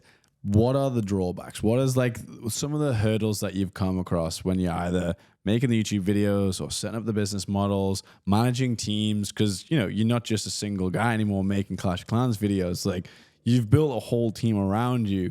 And I know that's not easy. Yeah. Well, having no life definitely is a drawback. So I think that part is a little bit of a sacrifice that you have to be willing to make to build something cool. So going back to what I said earlier, I think I've done a poor job of like enterprise building just because I wanted to be a YouTuber. I remember I had a call with my accountant, and he was like, hey, like, you're making really good money. You should probably start thinking about like how to invest this and like what to do. And I was like, honestly, man, I don't fucking care. I just want to worry about making money and making videos, and I want to pay somebody to think about that. And he's like, that's bad. And eventually I came around to doing that, and like I manage my stuff now. But like, you know, like I didn't care, right? So I think the hardest part about trying to make a real sustainable business and like one that lasts another 10, 12 years is brand building. What I didn't do is I didn't build my personal brand at all. I always wanted to be MYSTIC7. I didn't want Brandon Martyn to be known. Like I wanted to be kind of anon on my personal side, realizing that that's not where the world is going. I've had to switch that. And like, you know, the last 2 months I've been very thoughtfully building my personal brand. It's been working really good, which is fun. But so I didn't do that. So that has been a shift, right? Because then it's like, okay, I need to build community and brand around me personally and the things that I like and I'm interested in. How do you prevent that from tainting your own life? Because if you turn everything you do into content, that's bad. Yeah. And you're going to regret that and you're going to burn out. You know what I'm saying? So you need to figure out things for you. So I think that was hard. And I think team building was very hard. As a creative who like was in control of my creative flow 100% for like 8 years, having an editor come in was difficult. I didn't like it, you know, and I worked with a couple of editors before I found my current guy, Reese, who's a tank. If you're watching this, I love you. Reese has been working with the brand for years and years and years. It's his birthday today. We have a care package going out to him. Happy birthday, Reese. Yeah, right? Yeah, he's a legend, man. And I started working with him. He was a fan of the channel, and he made graphic design edits of like Pokemon that hadn't been released yet in Pokemon Go. So I found his edits on Twitter. I was like, hey, can I use this in my thumbnails? He's like, yes. And then I started working with him, and then I started paying him. And then I was like, hey, do you do video editing? And he's like, I could try. I'm like, fuck it. So then we started doing the best. that. Yeah, right? There are people who don't do something, and then you ask them to do it because you have an inkling that they're going to be good at it, and they just say, I will figure it out. Yeah. It's like And the most valuable trait in a human, in my opinion, especially when you're working with someone. Yeah. Is the just tenacity to be like, yes, I will figure it out. And that's they do. hard to find. Yeah. Hard to find. I have gone through a lot of people in my teams who didn't quite meet the bill on that. And Reese, my editor, is a monster. I mean, he did graphic edits, he did thumbnail designs, he did stream moderation and clipping. Like he like ridden with me, whatever. He's like gone through the whole thing with me and all the different phases and different ideas and different channels that I've had and different mediums of content that we've created. And now he like manages the entire Mystic brand, so I can focus more on the personal side of things. He's a freaking tank. I love this guy. Very valuable team member. So I had him come in and he helped with editing. Yeah. And now he edits everything on the Mystic side. And I'm currently going through the very difficult process of finding other editors for the personal brand side, which has been crazy. I literally got car sick on the way here in the back of the Waymo because like I'm like watching like test edits from this editor and this editor that I'm planning. And I'm just like, bleh, you know, and then some of the edits suck. And that makes me feel sick as I'm getting car sick. It's a whole fucking thing. Finding an editor is like one of the hardest things I'll ever do as a content creator, and a good one, you know. But especially if you have been in control of it, because I have terabytes of content of stuff that I filmed myself. Yeah, I am obsessed with the meta glasses, and I filmed everything I've ever done in the last like 2 years on meta glasses with the intention to edit them into daily vlog perspective videos. Cool. I haven't done a single fucking one, and everyone's like, just give it to an editor. I'm like, no, because it won't be what I want, and I'm not doing this for a business. You give it to an editor because it's better. Okay, so there's this book called Buy Back Your Time. If you've never read it, you should read it. It is amazing, life changing for me. I'll order it right now. Yeah. Buy Back Your Time. Buy Back Your Time. I love reading. So this book like gave me what I felt like I needed to learn how to team build and how to delegate and outsource. And he has this, and I did the audiobook first, and holy shit, this was annoying in the audiobook, but he did this for a reason.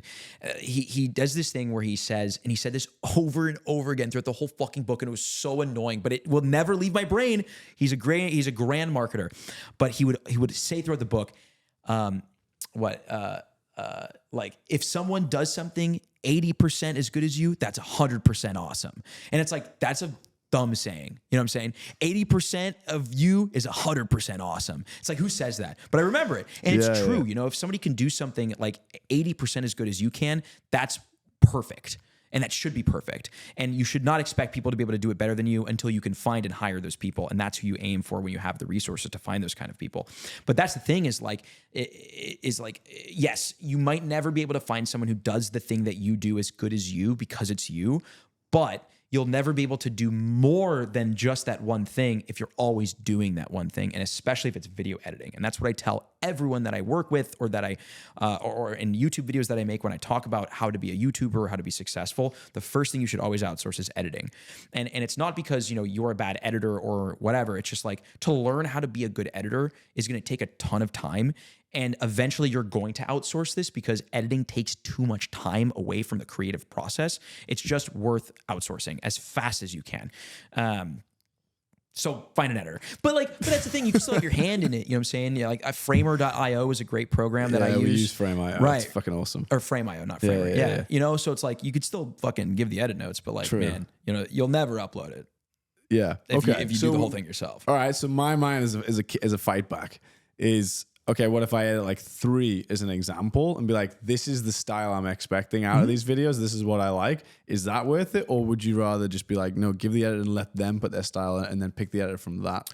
I think it depends on how much personality you want in your videos. Okay. So my old Pokemon Go videos, it was very hard for me to hand off the edits because there was so much personality edited into them, which is why it was so great that Reese was like a viewer and a fan of the channel and like understood my humor. And it still took a while when he first started editing of us kind of going back and forth on edit notes and trying to tweak the style and trying to get it down. And he does a great job of it now. Whereas with my new channel, which is like just my name, Brandon Martyn, which is like YouTube strategy and entrepreneurialism and stuff, I'll work with any generic editor because it's like, I don't need these to be super personal, crazy edits. Like I just need this to be edited well. And I need the information that I'm presenting, which is good information, to shine through and be emphasized through with the edits.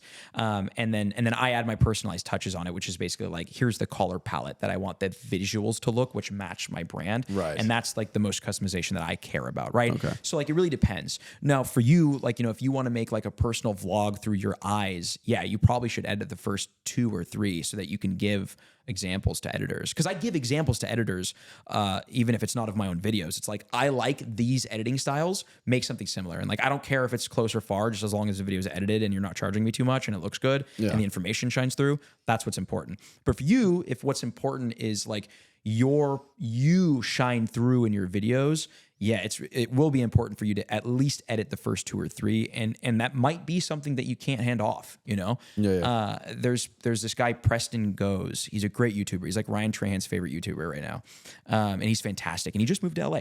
This is the dude who built the dumpster. Yeah, I told you about watched this guy. it. Great, right? Incredible video. Dude, he produces his own music and performs it and edits his own songs to put in his videos. I reached out to him. Nothing back yet. Same. He didn't hit me back yet. We'll get him. There's a ManyChat event tomorrow night in Hollywood that I'm trying to get myself invited into. He might be at that because Colin and Samir are presenting there. So if you can get into there, maybe try to do that. But what's it called? But like, it would be very hard for him to pass off to an editor. But he talked about this on a Colin Samir podcast. And this is what you can do, is that you have an editor do the first pass, the tedious cutting and clipping and syncing, and then you go back in after that to add in like what it's called the personality layer, you know? So like the easy, tedious, like formatting shit's done, so you don't have to do that, which is the most time consuming part theoretically. And then you just go in and like add the layer of personality on. So a lot of people do that. Ryan Trahan does a version of that. He's also somebody who like his style is hard to pass off just because it's so personal to him. And he has very intense edit notes when he like records, and like he works with his editing team very closely. And they might even be in house with him at some points, but it just depends on how much personality you want shining through the videos. Right. That's like good advice. The general answer. Yeah. Sick. So on that then, since we're in the advice mode, someone listening wants to start a YouTube brand.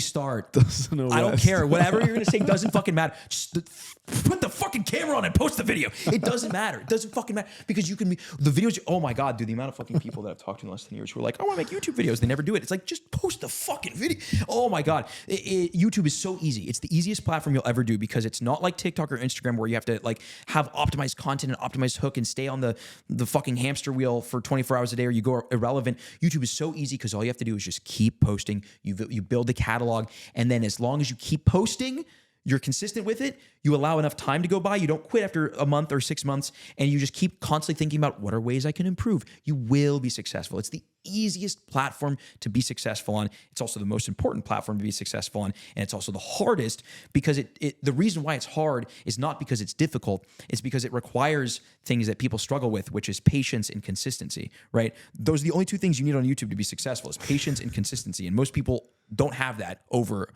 like beyond fucking 30 seconds, let alone a month or 6 months. Like my YouTube channel, like my new, not to like This is something I would have said in my first videos on my channel. I'm throwing it back a little bit, not to pat my own back, but my new YouTube channel that I'm working on is a channel that is about YouTube strategy and content strategy. It's 2 months old and it only has 12,000 subscribers. And the highest viewed long form video is 10,000 views. And it's 2 months and I have like 7 videos up. You know, and I know, I feel like, I think I know what I'm doing there. And I understand though, even as like a career YouTuber, and like using very optimized YouTube strategy, like it's going to take 3 to 6 months for this channel to like really catch. And what catch means to me is being able to get like 10 to 50,000 views a video consistently and being comfortable with that. Like it'll take 3 to 6 months. I'm on month 2. I've got 1 short with 10 million views, which is insane. 2 videos over 10,000 and the channel's starting to grow. So like it's working at month 2, which is great. But like, man, it takes 3 to 6 months. And especially if you're a newbie and you don't know what you're doing, it's going to take a year plus. And you got to be okay with that. You know what I'm saying? And most people aren't. So for people who are interested, and it doesn't matter what they want to do, if they want to make a business, they want to make money, they want to make fucking Fortnite videos, they want to do this as a career, it doesn't matter. Everyone starts at the same place and everyone has the same instructions, which is fucking post consistently and just don't stop. And you'll make it. You'll be successful. That's the best part about it. Like you're guaranteed to be successful on YouTube if you just stick with it for long enough. 100%. That's my spiel. All right, you had a second half of the sentence though. If it's relevant, we can go back to that. I was just gonna follow up with more questions of like I was gonna put myself in the passenger seat of the way that you would teach somebody. And so I was like, okay, how often should I be posting? Yeah, so like we sat down and went through this. So like I have a framework that I have basically boiled my last like decade plus of YouTube experience and success down to like a singular framework that I can use to teach people in videos, teach people in like client-based work, and then I can use myself to scale other YouTube channels that I'm working on. It's called Scale is the framework. So the first one is S, your starting strategy, which is basically like, what is your niche? Who are you? What are you interested in? What kind of content do you want to make?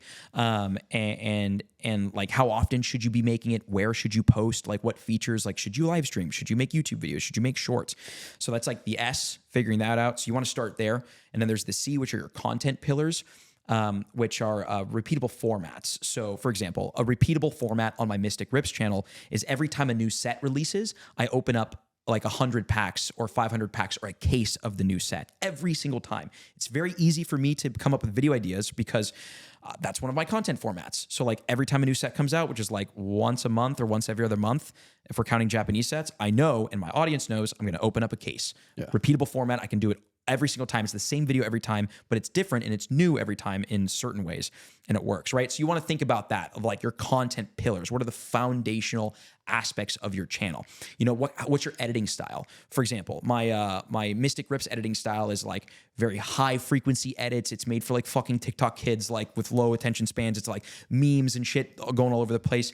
And then my Brandon Martyn channel is like business people. So it's like more sophisticated edits. It's less background music. It's a lower edit frequency. It's like slower videos and like more thorough, thoughtful conversation. Whereas Mystic Rips, I talk like this and I rip pack super fast and like shit's fucking crazy. You know, very different. So you want to understand like what are the what does your content look like? You know, what is your edit style? What is your recording style?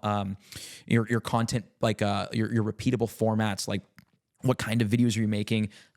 If you want to authority build, this is if you want to be like an authority in a niche, like in the business niche, drop shipping, or if you want to like sell coaching, you need to think about your unique perspective, which is like, for example, Alex Hormozy has a very, very pronounced unique perspective, which is if you want success, you have to work hard for it. Like that's like the ethos of his unique perspective. So whenever he makes content, whenever he talks, he always finds some way to tie in this worldview into his content because he's trying to create a universe of, or not a universe, a cult-like community of people around him who see the world the same. Right. And that's how you do. That's what you do with your unique perspective. So you got to figure that out. Like, what is your unique perspective?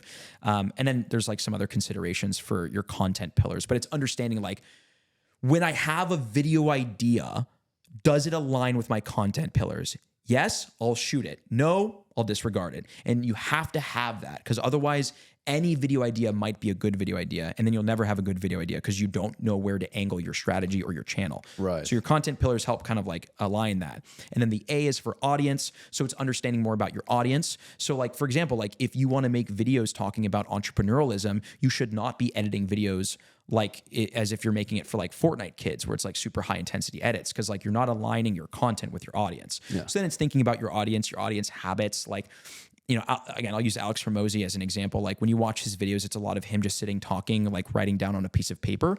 And he has like 3 different primary repeatable formats that he does over and over again. And they all work really well. And I can get into that. There's so much interesting psychology behind the YouTube formats. But yeah, so like your audience is just understanding your audience and like optimizing your plan and your strategy for them. L is like leveraging systems. So it's learning how to create like systems of scale. It's very hard to run multiple channels or to have a YouTube channel and a business if you're not like systematizing your process. For example, today I sat down and I recorded 2 full-length YouTube videos for my Brandon Martyn channel and 5 pieces of short form because it all batched. So like over in a 2-hour period, I sat down and I recorded 7 pieces of content, 2 full-length videos, 5 shorts. And I batched that. And I planned my day so that I sat down and I batched. So batching is very important in leveraging systems, but it's like using automations and AI and all that kind of shit. So like systematizing your process so that it's efficient. And then E is earn. So monetizing.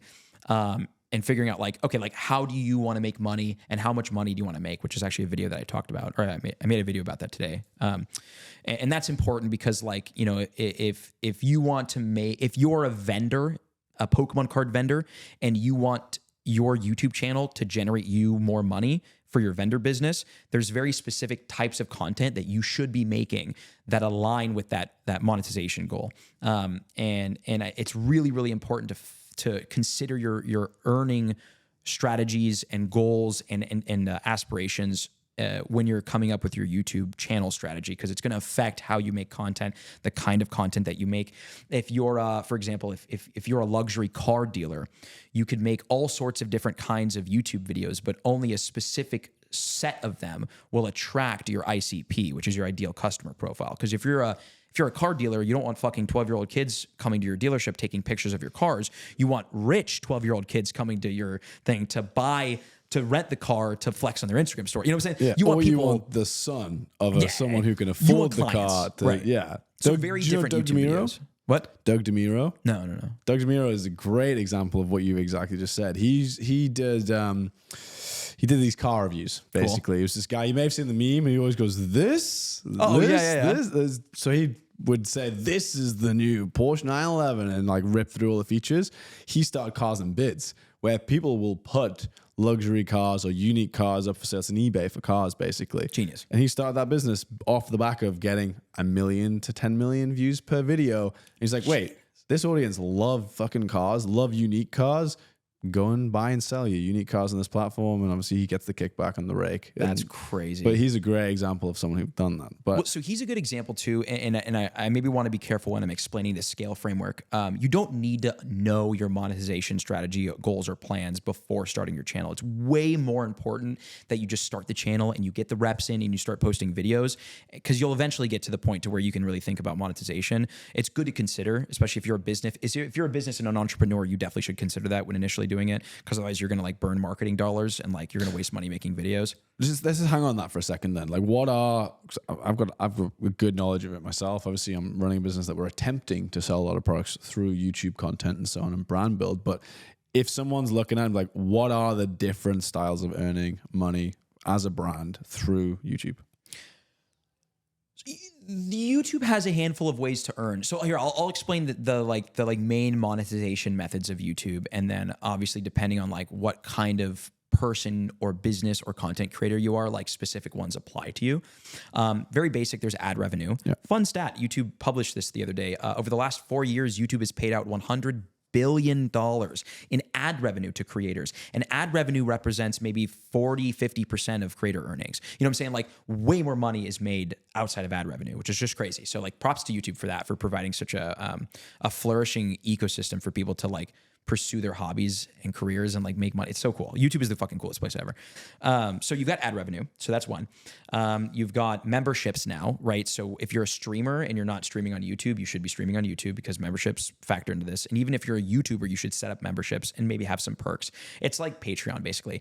So there's YouTube ad revenue, there's memberships, there's affiliate marketing. So it's like, like Marquise Brownlee has made like badillions of dollars off of affiliate sales, and like Mr. Who's the Beast or Who's the Boss as well. Like you review products, leave the product in the description. It's an affiliate fee. You make a commission on the sales. You make a shit ton of money off that. There's affiliates. There's referrals. So like, Whatnot, like every time somebody signs up to Whatnot using our link and makes a purchase, like we get a kickback from that. So like referrals are very big. Jordan Welch has made millions of dollars off of his Shopify affiliate link that he's left in his e-commerce or his drop shipping videos. Wow. Millions just off of one single link. Crazy, right? So you've got that. YouTube Shelf has its own shopping feature. So like when we release our merch, we'll have it on the shelf so that when you watch a Mystic Rips or a MYSTIC7 video, our merch products will be shown and clickable under the video, above the description. It's like in there, so like that's like a native YouTube shopping feature. So you've got that.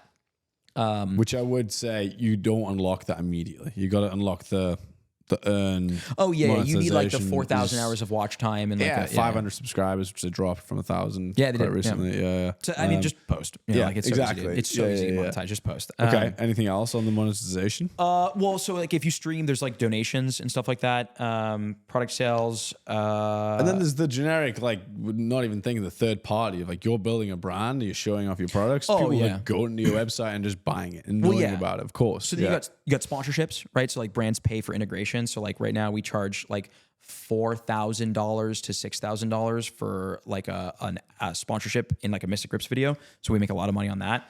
And then there's businesses, right? And I think that, so every business in the world understood 4 years ago, holy shit, I maybe should be making TikToks. Last year, every business in the world started making TikToks and now they're all very good at it. So you've got a lot of businesses that like do TikTok and Instagram short form. Okay.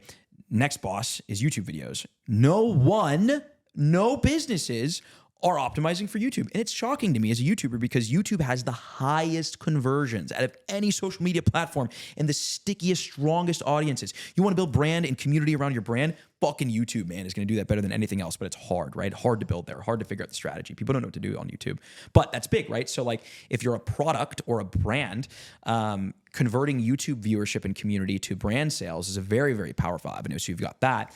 And then as content creators, they're selling your own products, right? So, you've got that guy who created a marketplace, right? Yeah. Mystic Rips, we had our own Pokemon card shop that we had for a while. You've got digital products, right? So you can sell coaching or consulting. A lot of people are making a lot of money on YouTube right now, making videos teaching how to do a thing and then linking people to a website where they have a course or they have a community or they do like private one-on-one or they have an agency or something like that. Like that's a great model that's working really well right now. Like digital products are great. And then physical products, like for you guys, like if you guys have a YouTube video and a YouTube like community, you have a Shopify site, you can link your products on the video via the YouTube shelf integration. And dude, the conversions on that are ridiculous. People buy off the YouTube shelf like crazy because they trust you and they trust your brand. They like it and they don't have to click a link in the description. They don't have to visit your website or your link in bio, which doesn't fucking work. Never say link in bio, use ManyChat.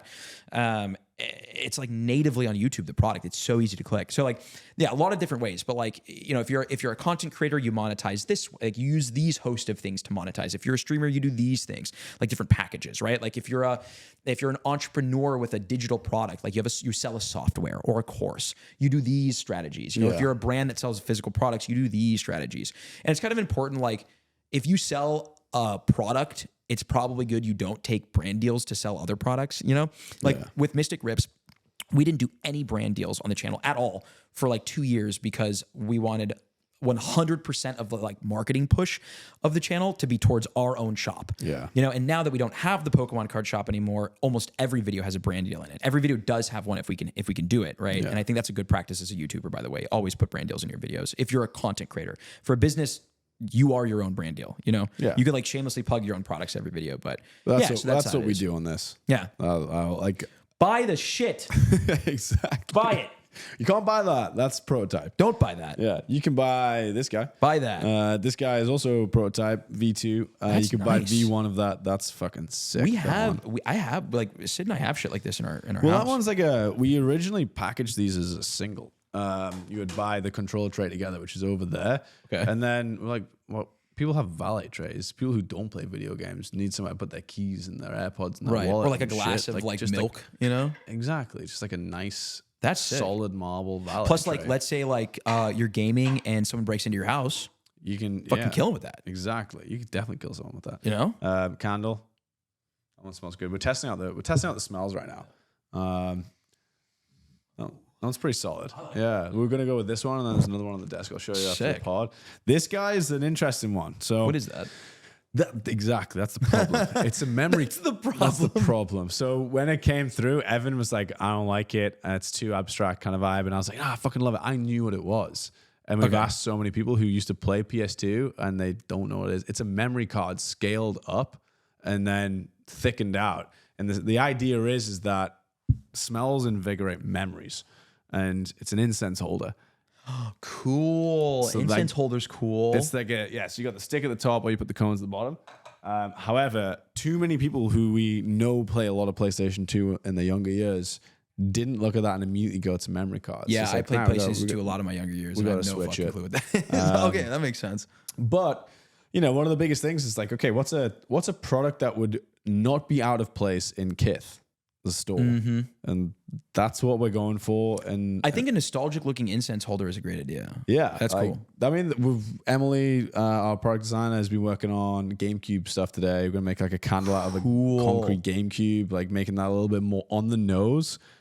Using the materials to elevate it. Sick. But yeah, that's the kind of shit that we're going to be making behind the scenes YouTube videos and like how we built these and the processes and all this. But as you know, it's a lot. It takes time, and getting the consistency is hard. That part's the hardest. And we're working on it. We'll get there. Good. And that's what this is. Like, again, damn it, we need to change the channels though. So we need podcasts for one channel. We need Millhouse stuff for the other. That's another thing that I see a lot of, like, man, dude, YouTube is so hard. A lot of like businesses that I see just like fucking upload anything. It's like, dude, this is not TikTok. On TikTok, you can upload anything. You can upload a video slapping grandma in the face, and then you can upload a video like playing Fortnite on the same thing, and like that could work, right? Kinda.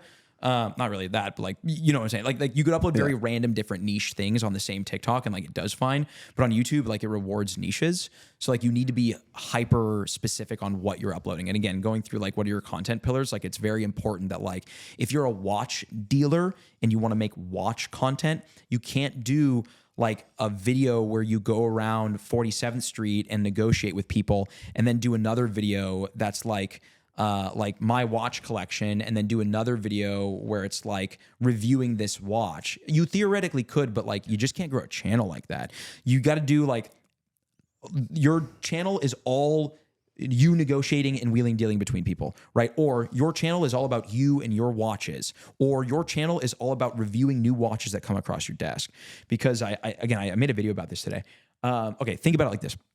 Actually, we're totally off topic, but this is this is great. Okay, this is very, very fundamental new age YouTube strategy. Like you have to do YouTube like this going forward, is like how it works. Okay, think of a restaurant, right? So you own a restaurant and you're like, what do I want to sell this week? What kind of food? I don't fucking know. Monday, I'm going to sell burgers. Tuesday, I'm going to sell tacos. Wednesday, I'm going to sell burgers again because burgers are great. Thursday, we're selling sushi. And Friday, we are selling like Takis, just Takis, but like made in fun different ways. So like if a customer walks in and buys a burger on Monday and they're like, oh, this was a great fucking burger, and they leave. And then on Tuesday, they're like, I loved that burger. I want it again. And then they go in and you're only selling tacos. They're like, that's fucking weird. Okay. I guess I'll buy a taco. And then they leave and they never come back. You know what I'm saying? And like, that's what happens, So like, that's the problem with YouTube, is that like, if you're selling burgers, tacos, and fucking sushi, people don't know what to come back for. And if somebody liked what you served when they got it, humans are creatures of habit, right? We find what we like and we just keep going back to it forever. So if you upload a video that somebody liked, the likelihood that they're going to want another video very similar to that is extremely high. And if you give them that, they will come back and watch again. And if you give them that again, they'll come back and watch again. And what YouTube does now, how the algorithm works on Instagram, if you want to go viral, the share button is the most important thing. If you can make a piece of content that's shareable, it will go viral. And that's how you get virality on Instagram. Dude, there's so many fucking stupid videos of like, change this setting and this setting and this setting. It's like, brother, that doesn't do shit. You know what I'm saying? Just make shareable, fun content on Instagram. It'll go viral. Fuck. It's like, it's not that. People, weird shit. And on YouTube, it's like this. So YouTube, it's different, right? To where it's like the thing that weighs the heaviest in the YouTube algorithm is return viewership. So if you get someone if you upload every day, videos every day, if you get someone on Monday to come back on Tuesday, those two videos will be recognized by the YouTube algorithm. Not only will YouTube automatically serve that person the next video that you upload right in their face on the YouTube homepage or in the algorithm, but YouTube will take those two videos that you made that made someone come back and promote those throughout the algorithm, right? So it's very other people with similar viewing habits to the one who liked it. And that's important and why you want to keep uploading the same, and that's just why I say repeatable content formats. So for example, Mystic Rips, we open up 500 packs every time a new set comes out. Repeatable content format. You want to have 1 to 3 different repeatable content formats for your channel, and you want to keep making different versions of the same kinds of videos over and over again. Right. So you community build around that thing you do or the perspective you have, so that when someone comes in and they watch your video and they like it, when they come back, they'll find another video that they'll like again and again and again. YouTube will put you throughout the algorithm, and then you'll attract more people who like those videos. And if you find and then, size of channel kind of depends on business goals, but if you find yourself in a niche, let's say like Pokemon cards that has a view ceiling of 10 million, you can get a lot of views and build a very big community if you're doing that right. There's this guy, Deep Pocket Monster, who's the best example of it. And he gets 1 to 4 million views of video on Pokemon card videos in 1 to 2 months, which is unheard of. And it's because he found a great repeatable format, just one. He does it every time. He does it the best. And he abides by every biblical YouTube strategy possible in each and every video, and it's perfect. His channel's perfect.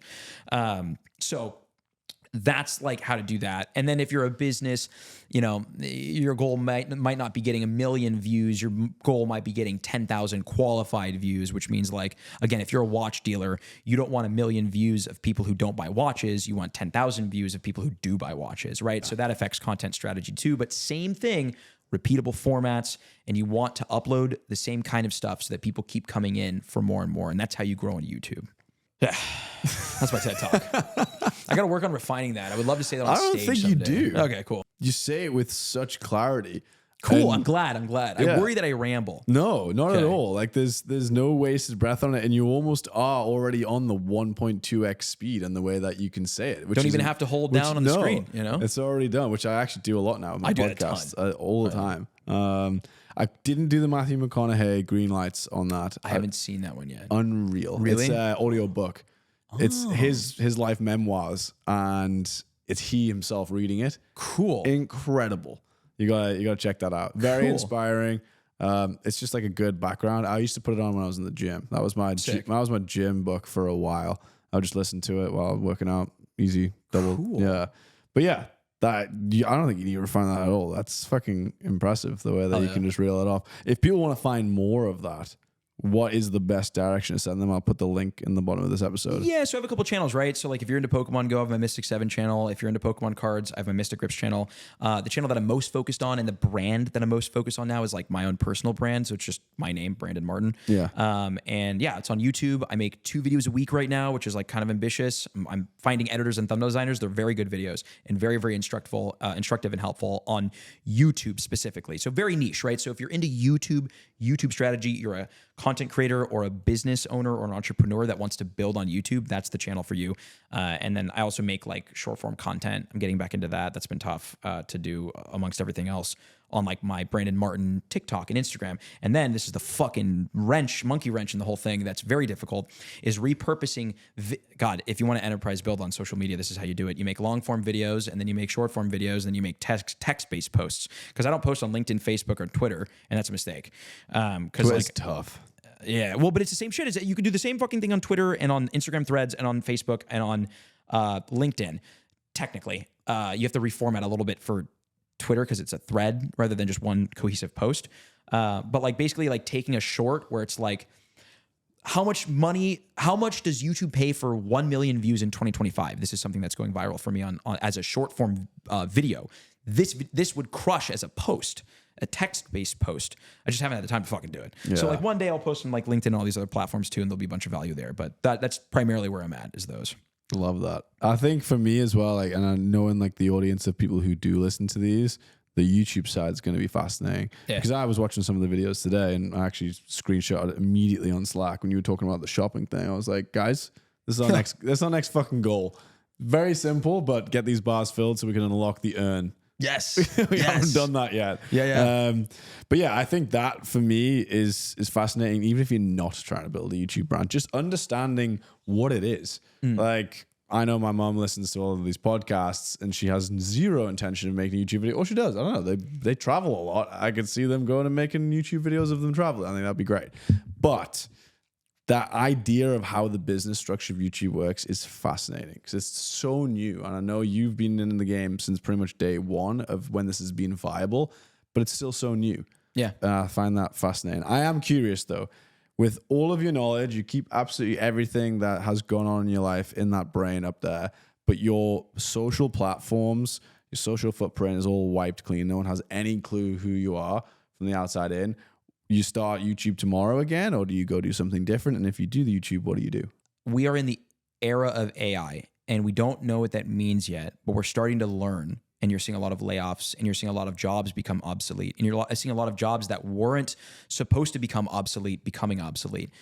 So I think in the midst of all of this, you don't have a lot of options on what you should do. And I think that personal brand building is the only safety net you could ever build yourself, because a degree is not going to save you against technology. Fucking knowing how to edit is not going to save you. Learning a trade skill is not going to save you. What's going to save you is there being value attached to your name and you learning how to transfer and translate that value across different social media platforms, depending on which ones are most relevant, and across different business models, depending on what technology allows for, right? So I think that creating a personal brand around John Smith, my new persona, whomever I am after I'm completely wiped off the face of the earth. Yes, I would create a YouTube channel and I would go through the scale framework and figure out what I'm going to post and what I'm going to make videos about. I would make very consistent 2 times a week videos on this new YouTube channel. And I would take the same concept and make short form content of it and build the short form brand out, because you can grow faster on short form. And then I would think about monetization strategies and plans. I would maybe build a product and funnel people over to the product or something. I would do something that like is AI plus product plus brand.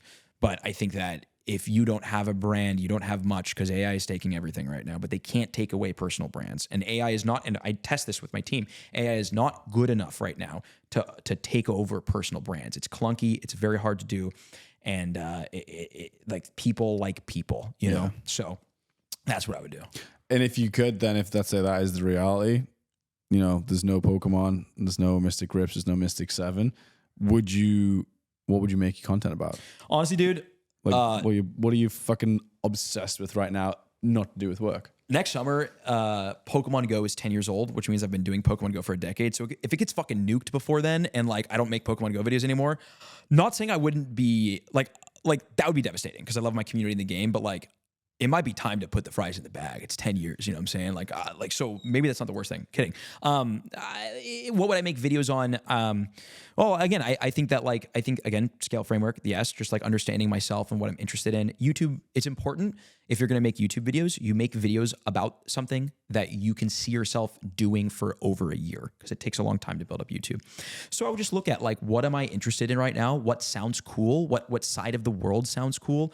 I think tech is very fun. I'm very interested in watches right now, and I love watches. I want to collect them. I want to invest in them. I want to do content around them. If I wasn't so busy, I would make a watch channel. So maybe that's what I would do. I would make a watch YouTube. The only problem is you need capital, but I would make a watch YouTube channel, and I would like make watch content, and I would, go to 47th Street and like negotiate with dealers and maybe interview people so that I can build up enough capital to be able to start buying watches.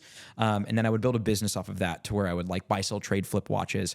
I would use my YouTube channel to funnel customers to my, to my booth, and I would kind of build up a thing there, and then eventually build some sort of like AI-based software to help with watch collectors or dealers, or work to get sponsored by or get equity in a company that's already doing that. So I could like have it. Physical products are very hard. You guys know with margins, it's very difficult. Physical products, digital products are much better and more scalable and easier to sell. So I would, start in the physical, do watch content, because I find it very interesting and watches are cool. And the cool thing about YouTube and business is that you get to collect what you do. So if you do watches for a business, you get to collect watches and wear them. And that's fucking sick, So I would do that. Love that. I'm for a very similar passion to you on that side. I'm obsessed with the idea of watches. Right? When we were traveling in Italy, every single watch store, I was like, what do you got in stock? Right. What do you got in? What do you got in? Like, I'm ready to pull the trigger on my next watch. Yep. I'm just waiting for them to have the one that I want in stock or one that I can actually afford because they had a bunch of sick What's your ones. dream watch? Right now, I want the Tiffany Blue Oyster Perpetual. Beautiful. It's officially turquoise, I believe. The What's dial. the price tag on that? That one's not too bad. Brand new, 6.8.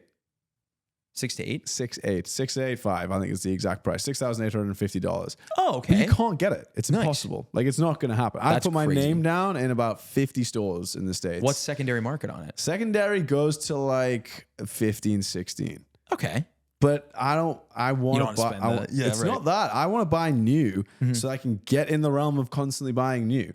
This Yep. is the thing. It's like you trip yourself up. If I use my capital to buy something on the secondhand market, I've just gone and wasted 2 watches that I could have got brand new if I just bided my time. Because then the phone call will come, be like, all right, Mickey, we've got one for you. Yeah. It's like, fuck, I've just spent 15 on 3x, whatever.